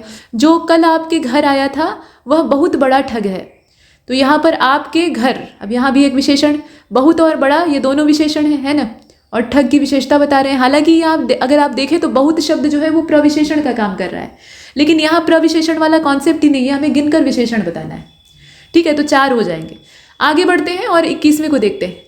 दुष्चरित्र व्यक्ति से संबंध नहीं रखना चाहिए। अब बताइए कि दुष्चरित्र शब्द जो है ये कौन से वर्ग में डाला जाए? मतलब इसको संज्ञा हम कहेंगे, सर्वनाम कहेंगे, विशेषण कहेंगे, क्रिया विशेषण कहेंगे। तो दुष्चरित्र जो है वो आपका इसमें से क्या हो जाएगा? ये व्यक्ति की विशेषता बता रहा है, तो ये विशेषण हो जाएगा, वो भी गुणवाचक विशेषण है। उसका लड़का लंबा है। ठीक है, अब यहाँ आप बताएं कि विशेषण क्या है? उसका लड़का लंबा है, बताइए। तो 22वां प्रश्न आप देख रहे हैं, सही जवाब इसका बी हो जाएगा। लंबा ही इसमें विशेषण का काम कर रहा है। बाकी 23वें को देखें। प्रयोग के आधार पर पांडु अभी फिर से रिपीट हो रहा है, ये दोनों का काम करेगा। नाम के लिए इस्तेमाल होगा, जैसे महाराज पांडु, पांडवों के पिता, तो नाम के लिए इस्तेमाल हो रहा है तो संज्ञा है। अगर रंग बताने के लिए इस्तेमाल हो रहा है, पांडु शब्द का मतलब होता है पीला, तो फिर विशेषण हो जाएगा, गुणवाचक विशेषण हो जाएगा। यहाँ देखें 24वें को, चतुर विद्यार्थी से प्रश्न पूछो। इसमें विशेषण क्या है? चतुर। ठीक है, गुणवाचक विशेषण। 8 बड़े चोर पकड़े गए। पुलिस की लापरवाही से आधे चोर यानी 4 चोर भाग गए, मतलब आधे चोर भाग गए। तो अब इसमें आपको बताना है कि किन शब्दों में विशेषण विशेष्य का संबंध नहीं है, बताइए। 25 आप देखें, पहले किन में संबंध है उसको छांट लेंगे तो आपको आसानी होगी। करेक्ट आंसर इसका क्या होना चाहिए?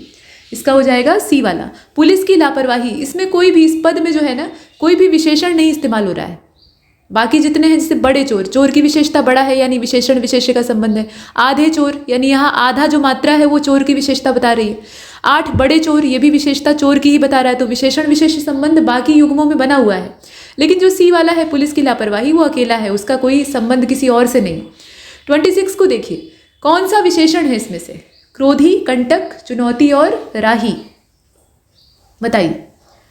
26 को आपने देखा, करेक्ट आंसर इसका क्या होगा? ए हो जाएगा। ठीक है, क्रोधी, क्रोधी जो है ये विशेषण है, बाकी जितने हैं वो विशेष्य हैं। लाखों लोगों ने इसे महसूस किया है। अब इसमें विशेषण क्या होगा? 27। तो 27 का जो सही जवाब है वो सी हो जाएगा, लाखों। ठीक है, लाखों शब्द लोगों की विशेषता बता रहा है, तो इसमें से विशेषण हो जाएगा। विशेष्य वह शब्द होता है जिसकी विशेषता बताई जाती है, मतलब इसमें से आप चुनेंगे किसको? 28, इसका ये ही सही होगा, जिस शब्द की विशेषता बताई जाती है। मोहन एक अच्छा विद्यार्थी है। अब इस वाक्य में विशेष्य क्या है? तो अब आप देख रहे हैं कि यहाँ 2 संज्ञाएं हैं। ठीक है, मतलब मोहन और विद्यार्थी, लेकिन विशेषता किस संज्ञा की बताई जा रही है ये आपको एग्जैक्टली मालूम होना चाहिए। तो यहाँ पर देखें, अच्छा, अच्छा शब्द जो है वो विद्यार्थी की विशेषता बता रहा है। मोहन की विशेषता यहाँ कोई नहीं बता रहा है। विद्यार्थी का नाम मोहन है वो ठीक है, लेकिन यहाँ मोहन की विशेषता कोई नहीं बता रहा है, विद्यार्थी की विशेषता बताई जा रही है। तो ये होगा विशेष्य। तो इसमें से हम चुनेंगे किसको? डी वाले को। इसके बाद अब 30वें को देखिए, कौन सा शब्द गुणवाचक विशेषण है? 30वें को आप देख रहे हैं, सही जवाब इसका होना चाहिए, ध्यान से देखिए, ए वाला, यानी उचित। ठीक, आगे चलते हैं। कौन सा विशेषण संज्ञा से नहीं बना है? तो इसको तो आपने पीछे किया था, फिर से रिपीट करने की आवश्यकता ही नहीं है। और यहाँ देखें, फिर से वही रिपीट कर रहा है, वही पुराना वाला प्रश्न है। ये वाला हमारा सही था, सौर जो है वो सूर्य से बना है। और यहाँ देखें, फिर ये वाला प्रश्न भी दोबारा दोहराया गया है, इसका आग्नेय होगा। वह बहुत खाता है, कितना खाता है पता नहीं है, तो अनिश्चित परिमाणवाचक। तो चलिए अब इधर वाले में चलते हैं। यहाँ देखिए कहा गया कि कौन से चीज़ में गुणवाचक विशेषण, ये भी पुराना वाला प्रश्न है, ये भी रिपीट कर चुका है, अभी पीछे ही देखा था। नटखट बालक वाला, ये ए वाला ऑप्शन हमारा सही होगा। सतीश चंचल बालक है, चंचल क्या है? तो गुणवाचक विशेषण है, ये भी रिपीट किया हुआ प्रश्न है। और देख लीजिए, मानसिक जो है ये किससे बना हुआ है? तो मानस से बना हुआ है, अभी पीछे देखा था। चारित्रिक जो है वो चरित्र से बना हुआ विशेषण है। विशेषण जिस संज्ञा की विशेषता बताता है उसको क्या कहते हैं? तो विशेष ही कहते हैं, और क्या कहेंगे। चलिए 41 से आगे देखना चालू करते हैं। यहाँ देखिए, निम्नलिखित में से कौन सा शब्द विशेष्य है? 41वें को आप देख रहे हैं, तो सही जवाब इसका क्या होगा? बी हो जाएगा। विशेष्य इसमें अग्नि ही है, बाकी जितने हैं वो तो विशेषण है।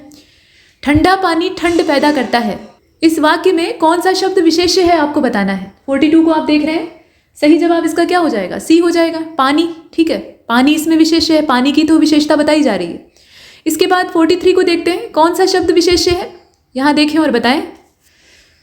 तो देखिए इसे ध्यान से, इसमें 43 में कौन सा हो जाएगा? ए वाला हो जाएगा, अनासक्ति। अनासक्ति विशेष्य शब्द है, बाकी जितने हैं वो सब अलग अलग विशेषण है। ठीक है, विशेषण के तौर पे देखे जाते हैं। कौन सा शब्द विशेष्य है आपको बताना है। यहाँ पर देखें, पौष्टिक, पाठकीय, भावुक और विषाद दिया है। इसमें से 44 को आप देख रहे हैं, सही जवाब इसका क्या होगा? डी हो जाएगा। विषाद जो शब्द है वो विशेष्य है, बाकी जितने हैं वो विशेषण है। 45 को देखते हैं, धुंधला शब्द में विशेषण है। धुंधला शब्द जो है इसमें कौन सा विशेषण है? गुणवाचक है, गुण की विशेषता बताई जा रही है। और आप देखिए सरीखा, सरीखा शब्द देखिए इसमें कौन सा विशेषण होगा? 46, करेक्ट आंसर सी हो जाएगा, समुदायवाचक। बहुत सारे लोगों में ही तो तुलना होगी, तो सरीखा शब्द जो है वो तुलनात्मक है, तो तुलनात्मक के लिए ये समुदाय ढूंढेगा, तो समुदायवाचक हो जाएगा। इसके बाद आप देखिए, वह नौकर नहीं आया, इसमें कौन सा विशेषण है? तो वह शब्द नौकर की विशेषता बता रहा है, एक खास नौकर की ओर इंगित कर रहा है कि वह नौकर नहीं आया। ठीक है, तो वह जो है यहाँ पर क्या है? सार्वनामिक विशेषण है ना। वह सर्वनाम है और यहाँ वो विशेषण की तरह से काम कर रहा है। ये आवश्यक नहीं है कि विशेषण कोई मूल शब्द ही हो, कभी कभी सर्वनाम भी विशेषण बन जाता है। 48 को देखते हैं, तीसरा शब्द में विशेषण कौन सा है? अभी पीछे देखा था क्रमवाचक होता है। ठीक है, मतलब क्रम से आप देख रहे हैं, हर 10वां, तीसरा, दूसरा ऐसे करके आएगा तो वो क्रमवाचक में आएगा। इसके बाद अब चौथाई, चौथाई शब्द जो है इसमें विशेषण बताइए कौन सा होगा। 49 को आप देख रहे हैं, और इसका जो सही जवाब है वो इसमें हो जाएगा डी वाला। ठीक है, अपूर्णांक बोधक है। अब कितने की चौथाई है ये पता ही नहीं है, किसकी चौथाई करनी है, मतलब किसका चौथा हिस्सा करना है ये नहीं मालूम है। इसके बाद आगे चलते हैं, एक प्रतिभा संपन्न छात्र। ठीक है, एक प्रतिभा संपन्न छात्र। अब इसमें विशेषण क्या है बताइए। तो सही जवाब इसका हो जाना चाहिए डी वाला, मेधावी। ठीक है, अब आप सोच रहे होंगे कि ये कैसा प्रश्न है। मतलब यहाँ पर देखिए, आपके दो तरह के ज्ञान की परीक्षा हो रही है। एक तो वाक्यांश के लिए एक शब्द, मतलब एक प्रतिभा संपन्न विद्यार्थी को आप क्या कहेंगे? मेधावी कहेंगे, है ना। तो उसी के लिए एक शब्द आपको इस्तेमाल करना है, और मजे की बात यह है कि वो शब्द जो आप यहाँ इस्तेमाल करेंगे वाक्यांश के बदले में, वो एक विशेषण होगा। बस यही बात है। तो यहाँ पर हम क्या करेंगे? मेधावी का चयन करेंगे। मतलब इस वाक्य के लिए सबसे ज़्यादा सुटेबल जो शब्द है वो मेधावी, और ये विशेषण है, गुणवाचक विशेषण है। तो इस तरीके के भी प्रश्न आ सकते हैं, मतलब दो अलग अलग सिलेबस के हिस्सों को ब्लेंड कर दिया गया है। अब इसके बाद 51 की ओर चलते हैं। नीली साड़ी, इसमें कौन सा है? तो सीधा है एकदम, माफ कीजिएगा, इधर सीधे में ही गलतियां होती हैं, गुणवाचक है। मतलब साड़ी का रंग नीला है, तो नीला जो है वो गुणवाचक। रंग जितने भी प्रकार के हैं सब गुणवाचक में आएंगे। अब इसके बाद नीचे विशेषण शब्द का आपको चयन करना है, देखें और बताएं। तो 52 आप देख रहे हैं, सही जवाब इसका क्या होना चाहिए? बी हो जाएगा। पांचवा जो है वो क्रमवाचक विशेषण है, बाकी जितने हैं वो विशेष्य हैं। ऋषि संज्ञा शब्द से बना विशेषण। अब यहाँ देखें, ऋषि जो है वो संज्ञा शब्द है, इससे बना विशेषण क्या होगा? आर्ष हो जाएगा। ये हमने 1000 बार देखा है लिस्ट में। व्याकरण के लिहाज से कौन सा शब्द विशेषण नहीं है, बताइए।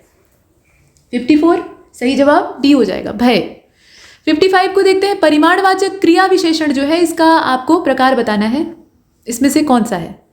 क्रिया विशेषण का अच्छा मतलब क्या होता है, वह विशेषण जो कि संज्ञा सर्वनाम की विशेषता नहीं बताता है बल्कि क्रिया की विशेषता बताता है। तो ऐसी स्थिति में यहाँ बताइए कौन सा वाक्य ऐसा होगा।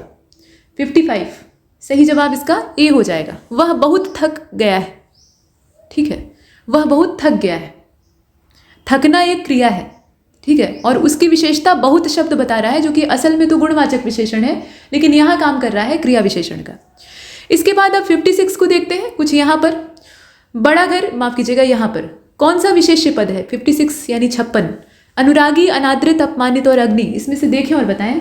तो सही जवाब इसका क्या होना चाहिए, डी होना चाहिए, अग्नि। सीधी बात है, जो कठिन है वो आपके उत्तर नहीं है, जो सरल है वही आपका समाधान है। बड़ा घर, छोटा आदमी, नीला वस्त्र, इसमें विशेष्य कौन कौन से पद हैं आपको छांटना है। तो बड़ा घर की विशेषता बता रहा है, छोटा जो है वो आदमी की और नीला वस्त्र की, तो इसमें आराम से आप चुन सकते हैं। ये ध्यान दीजिएगा कि विशेष्य आपको चुनना है तो काम आसान हो गया, चूंकि यहाँ 3 चीज़ों की बात हो रही है ना, तो 3 एक साथ कहाँ मिलेगा, सी वाले में, घर, आदमी और वस्त्र। अगर विशेषण पूछता तो बड़ा, छोटा और नीला। इसके बाद अब यहाँ 58 को देखते हैं, विशेष्य शब्द कौन सा है। रामलला, बुद्धिमती स्त्री, रमापति और सीताराम। तो 58 जो है इसका राइट आंसर इसमें से डी हो जाएगा, सीताराम। सीताराम विशेष्य पद है क्योंकि नाम है, भगवान राम और माता सीता का नाम है, तो वो संज्ञा है, वो कभी भी विशेषण नहीं हो सकता है। 59 को देखते हैं, विशेषण विशेष्य युग्मों में से एक गलत है, कौन सा गलत है बताइए। तो सर्वसुलभ, ताजी रोटी, कर्मनिष्ठ और भाव विवल, इसमें से कौन सा होना चाहिए। सर्वसुलभ ये विशेषण विशेष्य युग्म नहीं है बल्कि दोनों ही विशेषण है, सर्व भी विशेषण है और सुलभ भी आपका विशेषण है, तो ये इसमें से बाहर है, बाकी जितने हैं वो सब सही है। प्रश्न संख्या 60वें को देखें, वह श्रेष्ठ उपासक है, इसमें विशेष्य कौन सा होगा। करेक्ट आंसर इसका क्या हो जाएगा, सी हो जाएगा, उपासक। श्रेष्ठ शब्द उपासक की विशेषता बता रहा है तो इसमें विशेष्य आपका उपासक हो जाएगा। इसके बाद 61वें को देखते हैं, कुल मिलाकर 70 अभ्यास के लिए प्रश्न है जो कि अच्छा खासा है। भले और महान लोग उचित और संयमित बर्ताव करते हैं, तो इसमें कितने विशेषण हैं और कितने विशेष्य हैं। देखिए, लोग और व्यवहार या बर्ताव, ये दोनों चीज़ जो है ये विशेष्य है। भला और महान, उचित और संयमित, ये 4 विशेषण हैं, तो उस हिसाब से 4 विशेषण हैं और 2 विशेष्य हैं, तो इसका 61वां जो है इसका सही जवाब क्या होना चाहिए, 4 विशेषण और 2 विशेष्य, डी वाला। इसके बाद आप देखें, यह गाय अधिक दूध देती है, इसमें अधिक शब्द किसकी विशेषता बता रहा है, दूध की। ठीक है, गाय की नहीं बता रहा है, दूध की विशेषता बता रहा है, तो इसमें बी वाला हो जाएगा। ध्यान से देखिएगा किसके पहले लगा हुआ है, बस मैटर यही करता है। विद्वान व्यक्ति पूज्य होते हैं, इसमें विशेषण कौन सा इस्तेमाल हुआ है, तो गुणवाचक है ना, गुणवाचक ही है। पूज्य जो है वो क्या है, गुणवाचक विशेषण है। विद्वान भी गुणवाचक विशेषण है। इसके बाद यहाँ 64वें को देखते हैं, कौन सा शब्द विशेषण नहीं है। उत्कृष्ट, निकृष्ट, धृष्ट और विषाद। तो विषाद जो है वो विशेषण नहीं है, बाकी जितने हैं वो सब अलग अलग विशेष्यों से बने हुए विशेषण हैं। इसके बाद यहाँ देखते हैं 65 को, एक शब्द आपका विशेषण नहीं है और वो कौन सा है बताइए। तो मानस शब्द जो है वो विशेषण नहीं है, ये विशेष्य है, इससे बनने वाला विशेषण है मानसिक, बाकी जितने हैं वो विशेषण हैं। ठीक है, इसके बाद अब यहाँ चलते हैं, देखिए 66वें को, कौन सा विशेषण नहीं है यहाँ भी पहचानना है। तो आगामी, शांत, काला और तुम जो है वो विशेषण नहीं है, तुम सर्वनाम है। ठीक है, स्वतंत्र रूप से सर्वनाम है। अब ये अलग बात है कि कहीं पर ये सार्वनामिक विशेषण का काम करे तो वो अलग चीज़ है। इसके बाद 67 को देखते हैं, विशेष्य शब्द आपको इसमें से बताना है। ललिता, सुंदर, लंबा, लघु, बताइए विशेष्य इसमें से कौन सा होगा। तो ध्यान से देखिएगा, सुंदर, लंबा और लघु ये तीनों जो है गुणवाचक विशेषण है, लेकिन ललिता ये नाम है। ठीक है, ललित अगर रहता तो वो गुणवाचक हो जाता, लेकिन ऐसा नहीं है, तो इसमें से ए वाला सही है। 68 को देखते हैं, विशेष्य पद आपको बताना है। तो इसमें उमा, कालिमा, मधुरिमा और महिमा, महान से बना हुआ है महिमा। उमा शब्द जो है इसमें विशेष्य है क्योंकि ये नाम है। ठीक है, और 69 को देखते हैं, यहाँ विशेषण पद आपको बताना है। उपासना, उद्गार, ये उद्गार लिखा हुआ है, कुछ लोग ऐसे मतलब कंफ्यूज हो जाते हैं, इसका ये मतलब है, दोनों मिला दिया है आपस में। उद्गार, आयत, लोचना और वंदना, इसमें विशेषण कौन सा है बताइए। तो इसमें आपका करेक्ट आंसर उद्गार हो जाएगा। और 70वां आप देख रहे हैं, इसमें विशेषण अशुद्ध है किसमें, तो सुंदरी लड़की, सुंदर लड़की, सुंदर लड़का, सुंदर लड़के, मतलब कहाँ पे आपको इसमें चुनना है, अशुद्धि की तलाश करनी है, कहाँ पे कीजिएगा। तो इसमें शुरुआत में ही गड़बड़ है, विशेषण का जहाँ गलत इस्तेमाल किया गया है वही आपको चुनना है। कहीं भी लिखा नहीं जाता है कि सुंदरी लड़की। अगर आप सुंदरी शब्द का इस्तेमाल कर रहे हैं तो उसमें लड़की या स्त्री का भाव तो छिपा ही है, तो उसकी आवश्यकता ही नहीं लगाने की। सुंदर लड़की आप लिख सकते हैं, वो सही है। तो यही एकमात्र इसमें गलत था और यहाँ पर ये क्लास समाप्त होती है। तब तक के लिए नमस्कार।